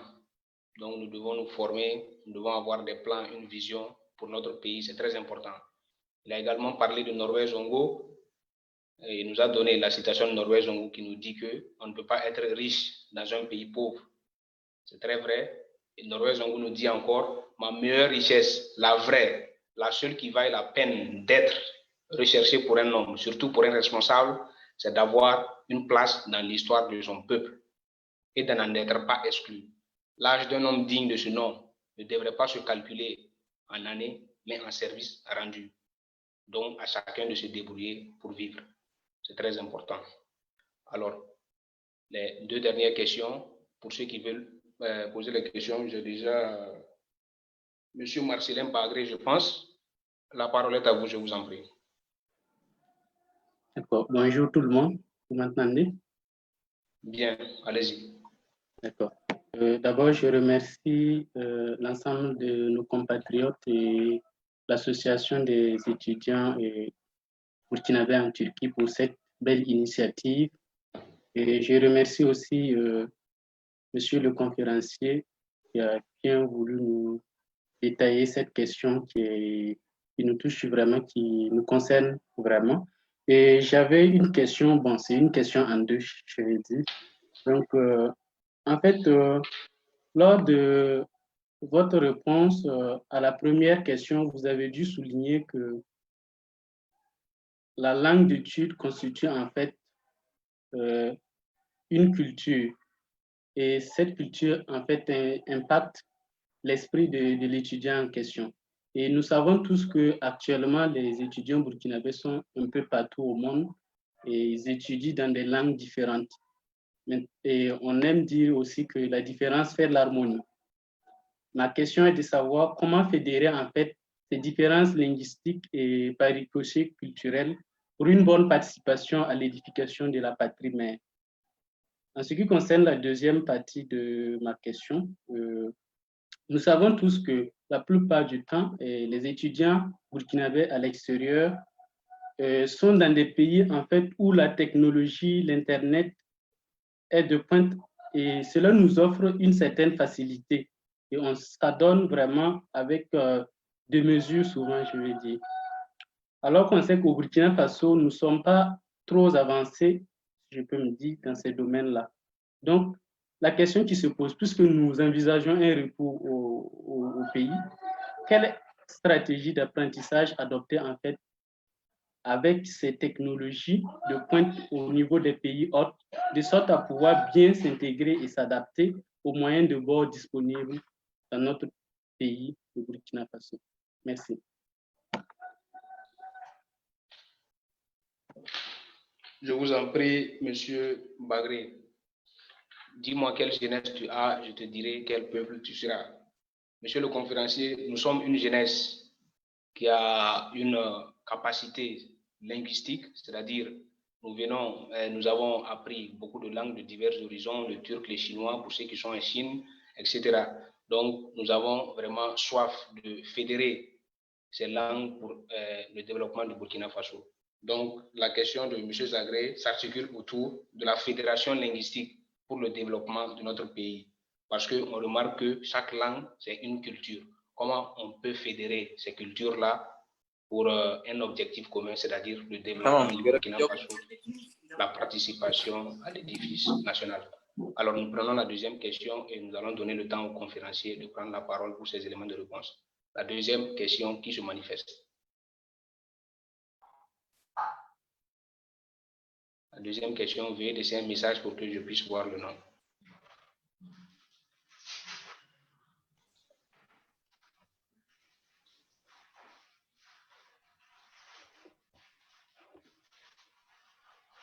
La deuxième question, nous prenons encore M. Mohamed Dabo. Allez-y, je vous en prie. Voilà, merci beaucoup et bonsoir. Voilà, pour moi, c'est une question en même temps. Il y a 3 points. Bon, moi-même, je suis un entrepreneur qui a ma propre compagnie en Turquie ici. Bon, la plupart des étudiants et tous ceux qui sont là, on se connaît ici. Pourquoi je parle de cela? J'ai remarqué au niveau de l'entrepreneuriat ou bien au niveau du secteur privé pour les Burkinabés de façon générale et de façon particulière les étudiants. Et il y a 3 problèmes que nous avons ici en Turquie, ce que j'ai plus remarqué. Il y a la confiance en soi, c'est-à-dire que c'est un problème. Voilà, donc souvent même avec les étudiants, même avec les Burkinabés ici, nous avons vraiment un problème ici parce que quand tu remarques, par exemple, ceux qui sont venus du Burkina Faso par rapport aux autres peuples, que ce soit les Camerounais, les Ivoiriens, bon, on a toujours un problème de confiance en soi. Donc, ce qui fait même que ceux même qui ne sont pas étudiants, qui sont dans le milieu, les aventuriers, comme on aime le dire, et ils n'arrivent pas vraiment à se développer, à entreprendre. Par exemple, quelqu'un vient directement ce qu'il veut, il veut travailler, par exemple, dans les... bon, ici, on appelle tchabou-tchabou, dans des usines. Donc, des travails de force, en fait. C'est-à-dire, ils ne se développent pas, ils ne créent pas. Et ils durent là-bas. Et vraiment, c'est quelque chose qui m'a vraiment touché. À chaque fois que si je gagne l'occasion de discuter avec les Burkinabés, je parle de cela. Et quand vous remarquez, par exemple, les Camerounais, quand ils arrivent, ils essaient de faire cela, mais ils essaient de faire des business, ils essaient de faire des activités, que ce soit même les Ivoiriens. Donc, moi, j'ai remarqué qu'au niveau des Burkinabés, en fait, on n'a même pas vraiment confiance en nous. Et quand on remarque au niveau de l'entrepreneuriat des étudiants, beaucoup d'étudiants, ils ont des idées, mais à chaque fois, on parle, mais on n'a pas confiance. Pour commencer, j'aimerais que le conférencier vraiment parle de cela, et c'est très important. La deuxième chose, c'est les risques. Donc, on ne prend pas les risques. Bon, oui, de toutes les façons, en entrepreneuriat, il y a les analyses, il y a tout ce qu'on connaît comme étude des risques. Mais même le minimum de risques, le Burkinabé, il a vraiment... C'est difficile. C'est ce que j'ai remarqué, en fait, dans le milieu pragmatique. Voilà, ce que j'ai vu. Voilà, j'ai causé également aussi. Il ne prend pas facilement. Et il prend du temps à analyser, à donner vraiment... Donc, à un certain moment, ce qu'il pouvait en fait prendre comme opportunité, il laisse et d'autres personnes viennent prendre parce qu'il a peur peut-être de ceci, cela. Donc ça aussi, j'aimerais peut-être avoir des conseils du conférencier. Pour terminer, troisième chose, le problème que j'ai vu ici de façon pratique et pragmatique, c'est la collaboration. Les Burkinabés n'aiment pas collaborer. Bon, je parle des Burkinabés parce que c'est pour les étudiants burkinabés de l'Afrique, mais le Burkinabé n'aime pas beaucoup collaborer. Par exemple, un Burkinabé qui vient à l'extérieur ici, et j'aime le dire, et il a quelque chose qui va lui permettre d'avoir l'argent. La première des choses, il essaie de cacher ça. Que ce soit un étudiant, que ce soit les aventuriers, ils cachent. Ils essaient de gérer ça lui-même. Donc, en fait, il fait de telle sorte qu'à un certain moment, il n'arrive même pas à se développer avec le projet parce que celui-même qui pouvait peut-être l'aider, il ne va pas l'expliquer. Donc, par fini, ça va s'exploser. Et je me rappelle, depuis que je suis venu ici, je me rappelle, il y a peut-être 7 ans de cela, j'ai échangé par rapport à mon entreprise à des Burkinabés ici pour créer. Et ces mêmes personnes-là, ils me disent oui, non, ils m'ont fait tourner. Et ils sont partis pour créer, ça n'a pas marché. Et moi, la première des fois, j'ai travaillé avec des non-Burkinabés pour pouvoir en fait avancer rapidement. Et je sens que pour les Burkinabés, vraiment, c'est très difficile de travailler avec eux. Ils n'aiment pas cela. Et ils aiment vraiment ce qui est caché. Ils veulent cacher tout, en fait. Donc, ce qui fait que c'est très difficile. Et moi, je ne cache pas ces mots. À tout moment, moi, si je vois les Burkinabés, j'ai dit ça. Et à tout moment, je les explique. J'ai dit, si c'est comme ça, on ne peut pas aller. De toutes les façons, j'ai créé mon entreprise. J'avance un peu. Bon, quand même, quand on va voir peut-être en Turquie, ceux qui ont quand même pris les risques, créer leurs entreprises et qui avancent un peu en Turquie pour les Africains, il n'y en a pas beaucoup. C'est très difficile ici, oui, mais pour les Burkinabés, ces 3 mots-là, j'aimerais que le conférencier vraiment nous aide. La croyance en soi, les risques et puis la collaboration. On a vraiment des problèmes. Alors que si on veut vraiment aller dans le secteur privé, en entrepreneuriat, on ne peut même pas avancer, nous les Burkinabés. On va parler du matin jusqu'au soir. Tant que ces mots-là, on ne trouve pas de solution, on ne pourra pas avancer. Même si on avance, ce n'est pas pour aller loin. Bon, excusez-moi, j'ai pris un peu le temps. Et merci beaucoup. Voilà, je vous remercie. Monsieur Mohamed Dabo, nous vous remercions. En sa qualité d'entrepreneur, il a soulevé 3 problèmes majeurs en ce qui concerne la jeunesse burkinabé, notamment en Turquie. La confiance en soi, qui est très importante. La dure bataille de la vie, il faut le savoir, ce ne sont pas toujours les plus forts ni les plus rapides qui la gagnent. L'homme qui remporte tôt ou tard cette victoire, c'est celui qui pense qu'il en est capable. Donc la confiance en soi est très, très importante. Il a également parlé de la collaboration. Il faut savoir que nous devons travailler en équipe. Comme nous l'a dit Napoléon Hill, le travail d'équipe permet à des personnes ordinaires de faire des choses extraordinaires. Il a également parlé du risque. Le 3e point, pour être bref, précis et concis, vous savez, qui ne risque rien n'a rien dans le domaine de l'entrepreneuriat. Alors, nous vous remercions et nous prenons maintenant M. Abdoul Ouedraogo pour sa question. Allez-y, je vous en prie.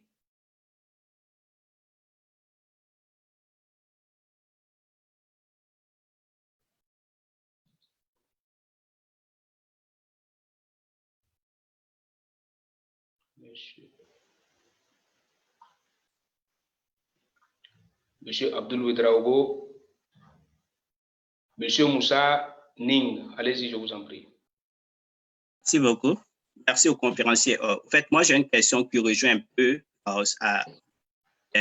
aux filières innovantes. Aujourd'hui, il y a des étudiants qui sont en 3e cycle dans les filières innovantes, comme l'intelligence artificielle, ou bien tout ce qui est lié au numérique. Et on sait que ces filières n'existent pas dans nos pays. On veut apporter notre expertise au pays. Ces modules, on voudrait les enseigner dans nos universités ou au code supérieur. Pour le moment, on ne peut pas le faire. Quel conseil le conférencier peut nous donner? Est-ce nécessaire d'ouvrir une boîte pour essayer de donner ces formations innovantes à la population en attendant que nos universités ouvrent ces filières ou ces modules de formation pour nos jeunes frères au Burkina? Merci. Alors, la question est très fluide et sans, je pense que nous n'allons pas revenir là-dessus. Monsieur Zagré Zakaria, pour la dernière question, je vous en prie. Alors, merci bien, Monsieur Fofana. Vous me recevez? Oui, bien, allez-y. OK. Alors, je voudrais encore poser une autre question. Ma question, elle est relative à la fonction de diplomate. Voilà.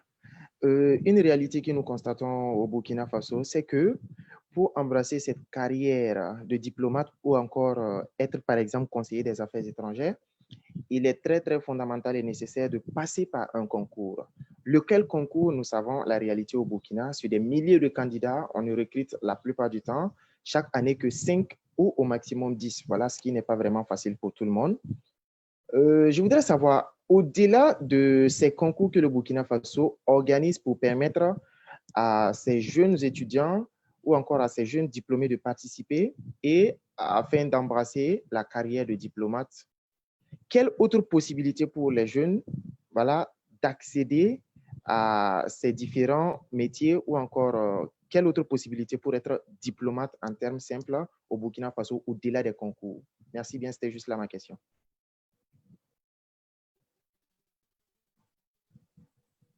Alors, quelle autre possibilité pour être diplomate au Burkina Faso sans passer par les concours? Je vous remercie, M. Zagré. Je vous en prie. Maintenant, je pense que nous allons donner la parole au conférencier du jour, M. Oumarou Paul Koualaga, pour les différentes réponses en ce qui concerne les questions. Je vous en prie. OK. Alors, je voudrais une seconde fois remercier tous ceux qui ont posé des questions. J'avoue que chaque fois, je suis édifié par la qualité et la pertinence des questions, mais également aussi pour les contributions, souvent qui accompagnent certaines questions. Et ça nous permet de pouvoir effectivement consolider ce que nous apportons comme piste de solutions ou de réponses aux questions. Alors, déjà, la première question, c'est, je pense que ça vient de M. Bagré, sur la diversité, justement, culturelle, mais aussi linguistique, qui, justement, comme il a bien relevé, est un atout pour ceux qui s'engagent, justement, dans cette dynamique. Parler plusieurs langues est un atout. Et ça, tout le monde le sait. Je pense que si, justement, vous qui êtes dans ces pays qui avaient cette diversité linguistique-là, comme atout, c'est déjà aussi, on peut déjà, je pense à mon sens, les transformer en projet. Vous savez, aujourd'hui, le fait de connaître les pays, ça vous permet d'être tout de suite ici maintenant des facilitateurs, par exemple, pour intégrer un certain nombre de pays. On sait qu'aujourd'hui, pour un entrepreneur ou pour un homme d'affaires burkinabé qui devait, par exemple, aller dans un pays du Golfe, ou en Turquie, ou au Japon, ou en Chine, dans les pays asiatiques, je crois que la première difficulté, c'est la barrière linguistique. Et cette barrière linguistique, justement, réduit les capacités et les potentialités, justement, de nos hommes d'affaires qui sont obligés souvent d'abandonner certains marchés parce que simplement la langue pose un problème. Je pense que ça peut également être un début pour vous, déjà, en termes, puisque vous l'avez dit vous-même, si vous devez vous fédérer, c'est aussi de voir les différentes capacités dans les différentes langues et voir comment on organise. Aujourd'hui, il y a des besoins de traduction, il y a des besoins d'interprétation. Et ça, ce sont des services que vous pouvez déjà offrir à ces personnes-là qui envisageraient certainement de vouloir aller sur ces marchés où ils n'ont pas la langue comme élément ou comme atout pour pouvoir percer sur ces différents marchés. Je pense qu'également au niveau des séjours où vous êtes déjà, en fait, vous pouvez organiser sous forme d'agence de voyage parce que vous connaissez un certain nombre de destinations déjà. Si vous imaginez que 4 ou 5 personnes ensemble pourraient faciliter le séjour d'un certain nombre de Burkinabés qui souhaiteraient, par exemple, en étant peut-être déjà de votre pays d'accueil, mais aussi du pays d'origine, à voir quel pont vous mettez entre les deux pays pour faciliter, par exemple, des voyages, ou de faire découvrir le Burkina, de faire découvrir des potentialités. Et je crois que la porte d'entrée peut passer également par ces langues-là. Donc, vous avez tout juste en disant que cette diversité culturelle et linguistique est normalement un facteur qui devrait pouvoir vous permettre non seulement de monter des projets, mais de pouvoir fédérer des synergies et impacter et proposer des projets assez pertinents. Le deuxième volet, c'est au niveau de la technologie, évidemment. Aujourd'hui, on sait que nous échangeons parce qu'on a recours à ces moyens pour pouvoir aujourd'hui très rapidement atteindre un certain nombre de cibles en étant dispersés un peu partout dans le monde. Et donc, si vous avez certaines capacités à ce niveau, c'est l'occasion justement de proposer des solutions innovantes pour pouvoir permettre non seulement aux entreprises, mais aux associations, aux organisations qui voudraient inonder un certain nombre de marchés d'avoir des solutions. J'insiste toujours sur ce mot, la solution, parce que ce qu'on recherche au final, c'est la solution. Si vous proposez des solutions et que ces solutions peuvent permettre aux entreprises ou aux particuliers ou aux individus de façon tout court à avoir des réponses immédiates à leurs problématiques, il n'y a pas de raison qu'on n'aille pas vers vous parce qu'il y a ce besoin-là, il existe et ce dont les gens ont besoin, c'est des solutions. Ils n'ont pas besoin qu'on vienne leur proposer, je veux dire, ce que tout le monde sait, ce que tout le monde sait faire, mais plutôt des solutions. Mais justement, la technologie, et aujourd'hui on le sait avec la langue, deux outils essentiels si on veut être performant sur le marché très compétitif, parce qu'on a besoin de plus en plus, pas des gens bons, mais des gens excellents. Et donc, déjà avoir la langue comme capacité et avoir les technologies. Donc, j'imagine une conjonction de forces où j'imagine des projets où vous aurez d'une part ceux qui sont dans le domaine de langue et ceux qui seront dans la technologie. Je pense que ça pourra certainement faire, excusez le terme, mouche. Ensuite, je crois qu'il y a une autre question qui avait attrait à la stratégie. Voilà, comment est-ce qu'on fait pour intégrer le Burkina voilà, avec, je pense que je répondais à la question, ce sont les deux questions qui sont liées via les technologies. Il faut travailler davantage, il faut proposer des solutions aussi bien à l'administration qu'au secteur privé et même aux PME. Aujourd'hui, ces PME restent au niveau local, au niveau national, parce que souvent ces outils-là manquent justement pour pouvoir inonder un certain nombre de marchés. Et on a vu aujourd'hui avec la pandémie qui s'est développée, cette dynamique s'est enclenchée aujourd'hui des formations via, je vais dire, des plateformes. On parle de e-commerce, on parle de e-travail, on parle de e-formation. Donc, ce sont des nouvelles donnes. Et vous qui êtes déjà là-bas et qui avez cet avantage d'avoir peut-être les outils les plus innovants, il faut pouvoir mieux travailler cela et les proposer. Et je pense qu'il y aura forcément des preneurs. Le troisième intervenant a beaucoup plus insisté, je pense, il s'agit de M. Dabo, entrepreneur, sur effectivement un certain nombre de caractéristiques qui doivent incarner, je vais dire aujourd'hui, la jeunesse en termes de leadership, mais également en termes de culture entrepreneuriale. Vous avez tout à fait raison quand vous parlez de la confiance en soi. Je crois que tout commence par la confiance en soi. Et la confiance en soi, c'est vraiment le point de départ. Parce que quand on n'a pas confiance en soi, tous les projets qu'on va entreprendre, ça ne va pas prospérer. Parce que, comme je l'ai dit à plusieurs reprises, par moment, vous allez être entre doute, déception, mais il n'y a que la confiance que vous incarnez en vous, la vision de départ, parce que ça, c'est fondamental. Qu'est-ce qu'on veut faire?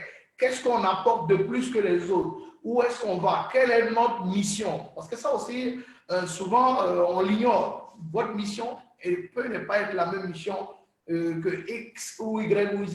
Maintenant, il faut bien la définir, clairement la définir, et souvent, ça fait la différence.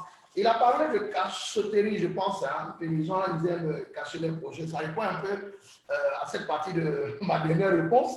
Si vous avez bien mûri votre projet, si vous l'avez ficelé, parce que souvent, on ne sait pas comment naissent les idées, comment naissent les projets, c'est vous qui êtes le détenteur exclusif. Les autres ne peuvent peut-être que vous apporter la contribution, ils peuvent vous accompagner parce que seul, justement, on l'a dit à plusieurs reprises, l'excellence aussi l'a martelé, il faut travailler en équipe. Parce qu'il y a des outils qui vous manquent. Seul, c'est bien, mais à un moment donné, vous êtes obligé forcément de vous appuyer sur d'autres personnes.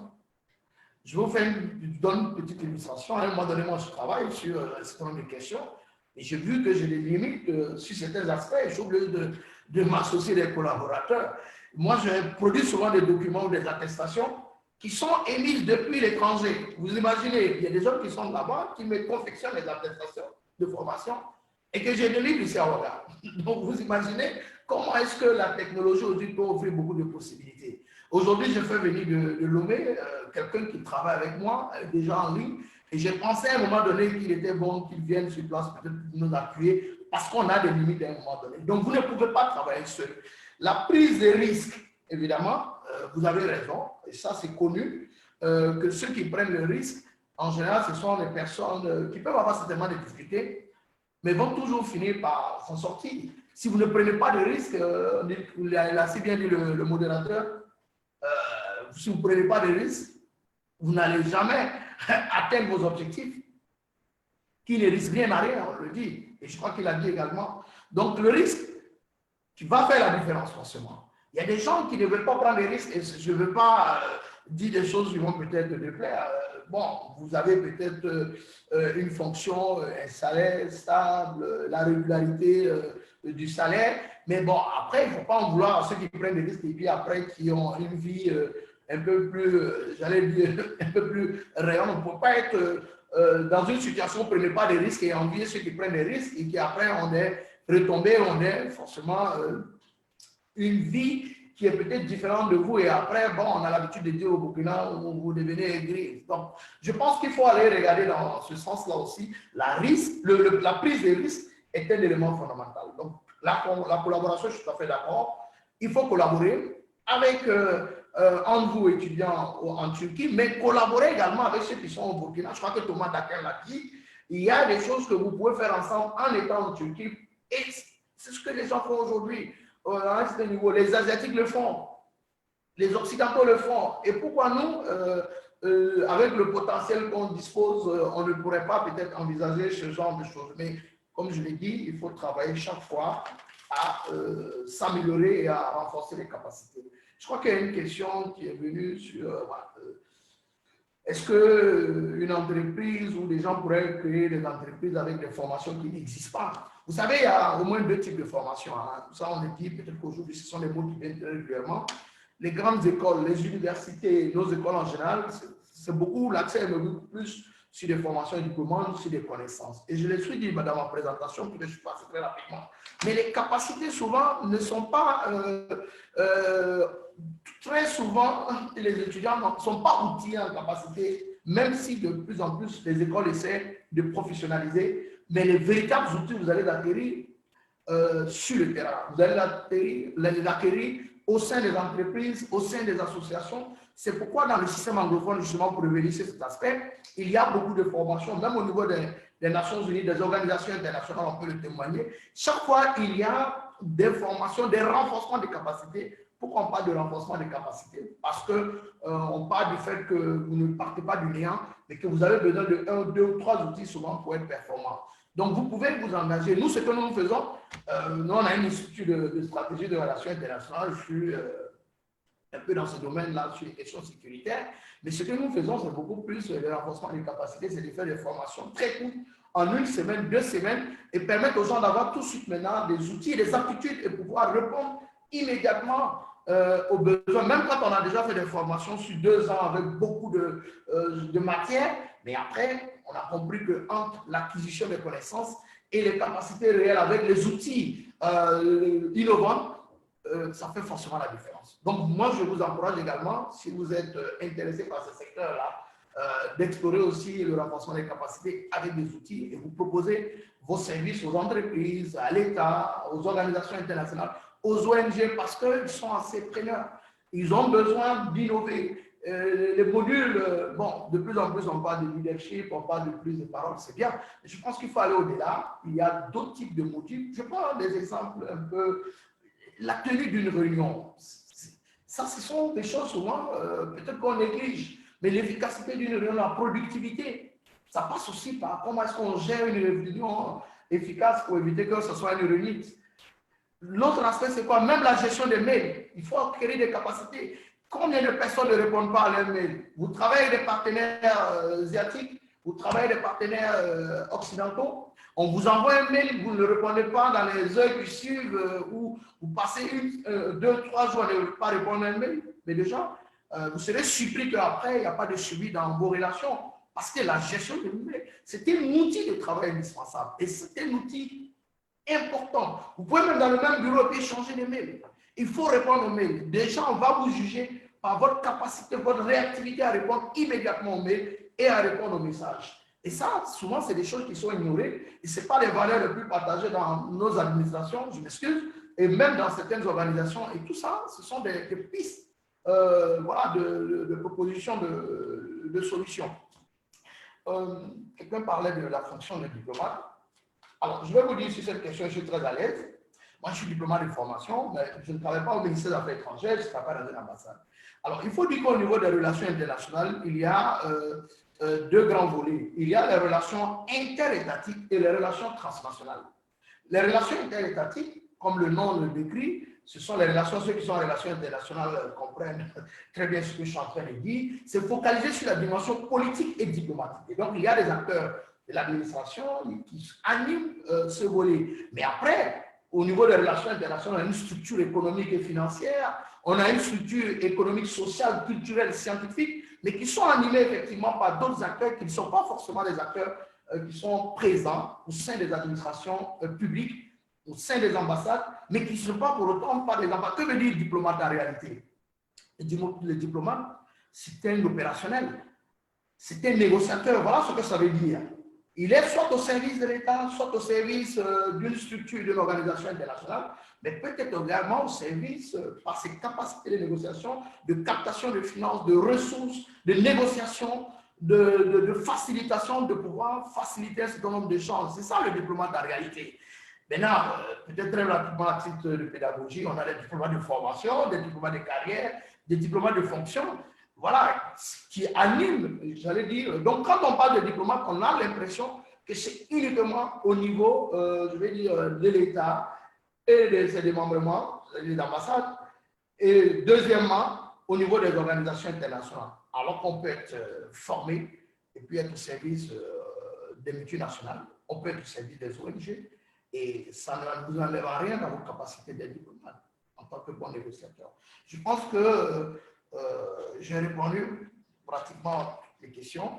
Donc, en dehors du ministère des Affaires étrangères, c'est vrai que c'est assez sollicité, mais formez-vous en relations internationales, formez-vous sur un certain nombre de mathématiques émergentes et vous serez forcément des bons diplomates, pas forcément des diplomates au niveau bilatéral ou multilatéral, mais des diplomates tout simplement parce que vous avez une véritable capacité de négociation et vous pourrez conseiller des gens en stratégie de développement international, vous pourrez conseiller des ONG en stratégie de financement, de mobilisation des ressources et vous allez être souvent partie prenante dans un certain nombre de situations où vous allez faire ressortir votre culture générale, votre connaissance de l'environnement international et ça fera forcément, je veux dire, un plus dans les organisations dans lesquelles vous allez travailler.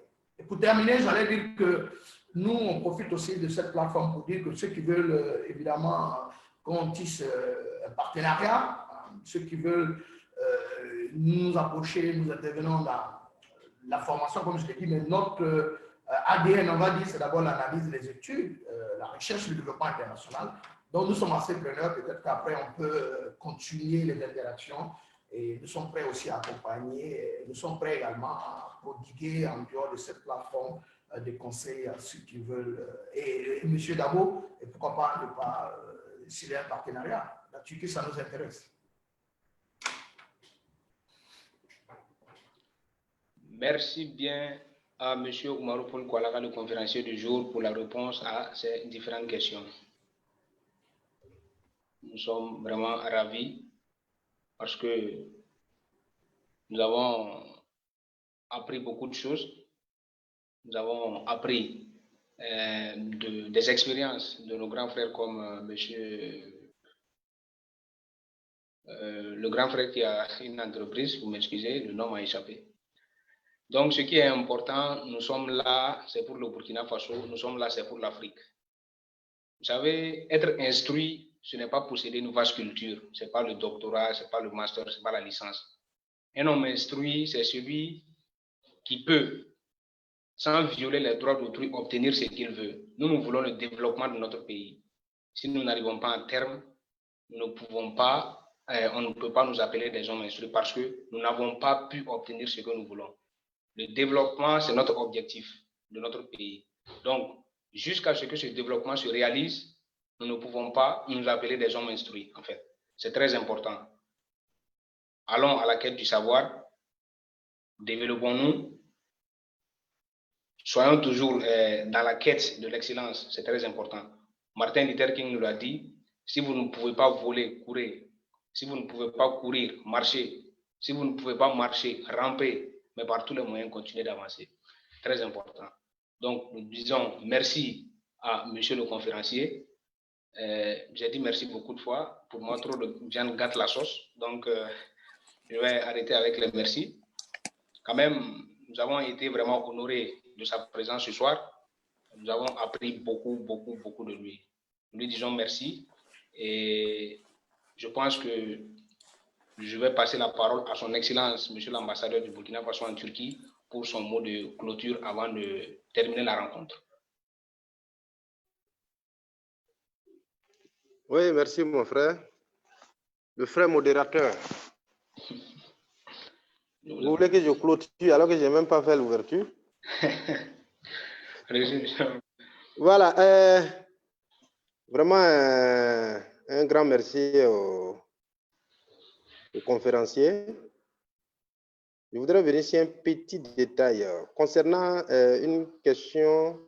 C'est une contribution, hein, les avantages pour, au niveau de la technologie. Je crois qu'il y a une question qui a été posée pour dire que ceux qui sont à l'étranger ou ceux qui sont ici sont plus en avance effectivement sur la technologie au Burkina Faso. Il faut noter que c'est un grand avantage pour vous. Le monde évolue. Ne pensez pas que le Burkina Faso va rester à cette étape. Le Burkina Faso également évolue. Cela suppose que vous serez en avance lorsque vous allez arriver. Mais comme je l'ai dit, il vous appartient déjà que dans votre esprit, le retour est bien ancré. Il vous appartient de développer des initiatives pour pouvoir intégrer ce qui n'existe pas au Burkina Faso. C'est déjà un avantage pour vous. Donc, sur ce point-là, je crois que vous êtes plus en avance que ceux qui sont au Burkina Faso relativement à la nouvelle technologie. Je crois qu'il y a une question qui a été posée sur les filières qui n'existent pas au pays. et comment faire pour s'adapter lorsque vous allez, pour effectivement s'en sortir lorsque vous allez arriver au pays. Donc, ça rejoint effectivement la première question concernant la technologie. C'est à vous de développer des initiatives, comme je l'ai dit, de proposer aux autorités compétentes de voir, parce qu'il y a des réformes en cours, effectivement. Il y a des réformes. Donc, le Burkina Faso va vers également une certaine amélioration de son système. Donc, il faut être à jour, il faut être en phase avec cette évolution. Et déjà que vous avez une avance, je crois que ça peut vous permettre effectivement de faire évoluer les choses au niveau national. Bon, concernant la question de la diplomatie, je crois que tout a été dit. Les trois aspects, il y a les diplomates de formation, de carrière et les diplomates de nomination, comme on le dit. Voilà. Et je veux profiter de dire que chacun de vous en Turquie ici est un ambassadeur. Parce que chacun doit intervenir dans le cadre des intérêts du Burkina Faso. Au-delà des intérêts personnels, il y a l'intérêt également du pays. Il y a tout ce qui peut effectivement permettre au pays de se développer là. Vous devez aller dans ce sens pour pouvoir permettre ce développement. Donc, vous êtes également des ambassadeurs pour le Burkina Faso. Donc, sur ces aspects, je crois que le conférencier a donné pratiquement tous les éléments. Maintenant, comme le modérateur me dit que je dois clôturer, c'est pour dire que c'est vraiment une innovation, c'est vraiment une initiative qui va dans le sens effectivement du rapprochement d'abord entre les étudiants. C'est vrai que la question de la pandémie a créé un certain silence à un moment donné. Aujourd'hui, avec cette technologie, avec la question de la vidéoconférence, il y a un rapprochement. Et l'ambassade, effectivement, également, dans toutes ses composantes, sait que ces étudiants sont en pleine forme. Et jusqu'à présent, avec tous les éléments que nous avons pu recueillir, nous n'avons pas, heureusement d'ailleurs, nous n'avons pas de mauvaises nouvelles concernant cette maladie. Donc, je tiens effectivement à dire merci à chacun pour les mesures observées jusqu'à présent et prier le bon Dieu pour que nous puissions rester effectivement dans cet état-là. Comme je l'ai dit, essayez de continuer dans cette lancée, trouver toujours des parades pour pouvoir créer le rapprochement, avoir effectivement des conférenciers qui vont au fond des différents éléments pour vous donner des conseils nécessaires. Et comme vous le savez, votre interface au niveau de l'ambassade ici, vous avez Madame Zagré, qui est chargée des affaires culturelles, qui suit très bien effectivement toutes les activités que vous organisez et qui effectivement donne l'information à tous les membres au niveau de l'ambassade. Je tiens vraiment à féliciter la dame, à féliciter également le conférencier, tous les participants et à encourager M. Dabo, qui dit qu'il est vraiment un grand entrepreneur, ou il n'a pas dit grand. Donc, comme il a dit, il a parlé de la question de la collaboration. Vous êtes tous des Burkinabés, vous êtes sur un territoire étranger. L'élément fondamental qui va faciliter les choses, c'est la question de la collaboration. Quand on dit collaboration, ce n'est pas forcément faire les affaires ensemble. La collaboration peut avoir plusieurs connotations, mais ça peut aboutir effectivement à la question de l'association pour créer quelque chose qui sera porteur demain pour le pays. Donc, l'élément fondamental, c'est ça. Donc, la notion de collaboration, il ne faut pas ignorer cela. Et comme je l'ai dit, l'ambassade est toujours ouverte à tous les niveaux pour vos différentes sollicitations, bien sûr, pour l'organisation de vos activités. Nous restons disponibles et nous demandons à chacun, effectivement, de tout mettre en œuvre pour que l'ambassade puisse, à travers vos différents responsables, que l'ambassade puisse avoir des informations, que l'ambassade puisse avoir des nouvelles des uns et des autres. Et c'est ce qui nous réconforte également dans notre position, effectivement, de représentant du Burkina Faso sur le territoire turc. Et comme je l'ai dit, je suis vraiment satisfait de nos étudiants sur le territoire turc. Parce que jusqu'à présent, depuis mon arrivée en 2018, aucun événement majeur, un événement effectivement néfaste ne m'a été rapporté ni à un autre membre de l'ambassade. Donc, sur ce point, je tiens à vous féliciter. Parce que ce n'est pas facile. Les rapports humains, souvent, peuvent créer des problèmes. Mais jusqu'à présent, vous avez tout mis en œuvre, effectivement, pour éviter ces différents problèmes-là. Donc, ça, je tiens à vous féliciter et à vous encourager à continuer dans ce sens-là, dans le sens des communications, et avoir toujours à l'esprit la question du retour au pays. Parce qu'on a besoin de tout le monde, surtout de vous, vous qui êtes venus apprendre ici. On a besoin de votre expertise au plan national. Ça, sur ce point, l'État, effectivement, met tout en œuvre également pour suivre les uns et les autres, comme on le dit. Donc, à ce stade-là, je crois que je n'ai pas grand-chose à dire, si ce n'est remercier les uns et les autres. Merci beaucoup. Son Excellence, Monsieur l'ambassadeur, merci beaucoup à vous. Je me limite à cela parce que trop de viande gâte la sauce. Merci. Il a dit, nous sommes tous des ambassadeurs, donc nous devons assurer la fonction de représentation de notre pays. Nous devons assurer la défense de l'intérêt national de notre pays, mais nous devons aussi protéger les ressortissants de notre pays en nous unissant, comme il a parlé de la collaboration. L'AEBT, je pense que là, nous sommes dans ce sens. Et merci encore à l'équipe du bureau exécutif de l'AEBT, son Excellence, enfin, pas son Excellence, Monsieur Abdul Fatih Sanogo et son bureau exécutif pour le travail, franchement, qu'ils abattent au quotidien pour que nous puissions, voilà, nous sentir à l'aise en Turquie ici. Monsieur l'ambassadeur l'a dit, nous sommes en avance. Ça veut dire que des jours meilleurs nous attendent. Nous avons de l'avenir. Continuons sur ce chemin. Mais sachez que l'avenir, c'est un concept qui a été créé pour décourager les faibles afin d'alléger le poids de la concurrence. Sans plan de vie, il n'y a pas d'avenir. Restons sur les gardes, cultivons l'excellence, communiquons le leadership et je pense que nous allons faire bouger les lignes. Une fois de plus, merci à monsieur le conférencier, monsieur Oumarou Paul Kwalaga, pour ces informations qu'il nous a données, cette expérience qu'il a partagée avec nous. Nous lui disons merci et nous donnons rendez-vous la semaine prochaine, le samedi prochain, sur le thème « Comment créer sa propre entreprise après les études ». Et la conférencière sera madame, monsieur Kadre Ouedraogo. Donc, nous donnons rendez-vous à tout un chacun le samedi prochain pour clôturer avec la journée du leadership. Et à la fin, je vous rappelle qu'il y aura de l'attestation, une attestation disponible aux participants. Donc, faites de votre mieux pour participer à cette rencontre. Parce qu'il faut que nous sortions grandis de cette crise sanitaire. Il faut que nous sortions grandis, que nous apprenions beaucoup de choses. C'est très important. Je termine encore à travers cette citation de Martin Luther King qui nous dit que si vous ne pouvez pas voler, il faut courir.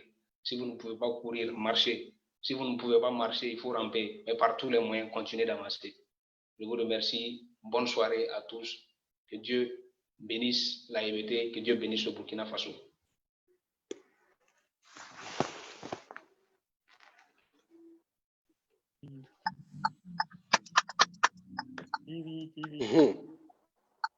Vraiment pour le conférencier.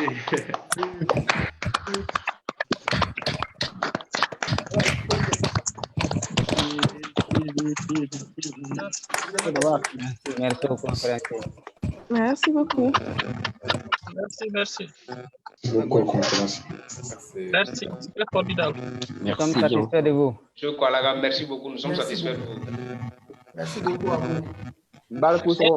Et bon succès. Merci. Bon.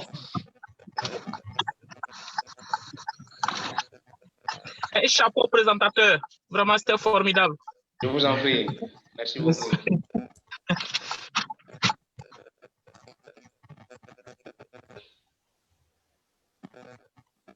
Monsieur Dable, comment allez-vous?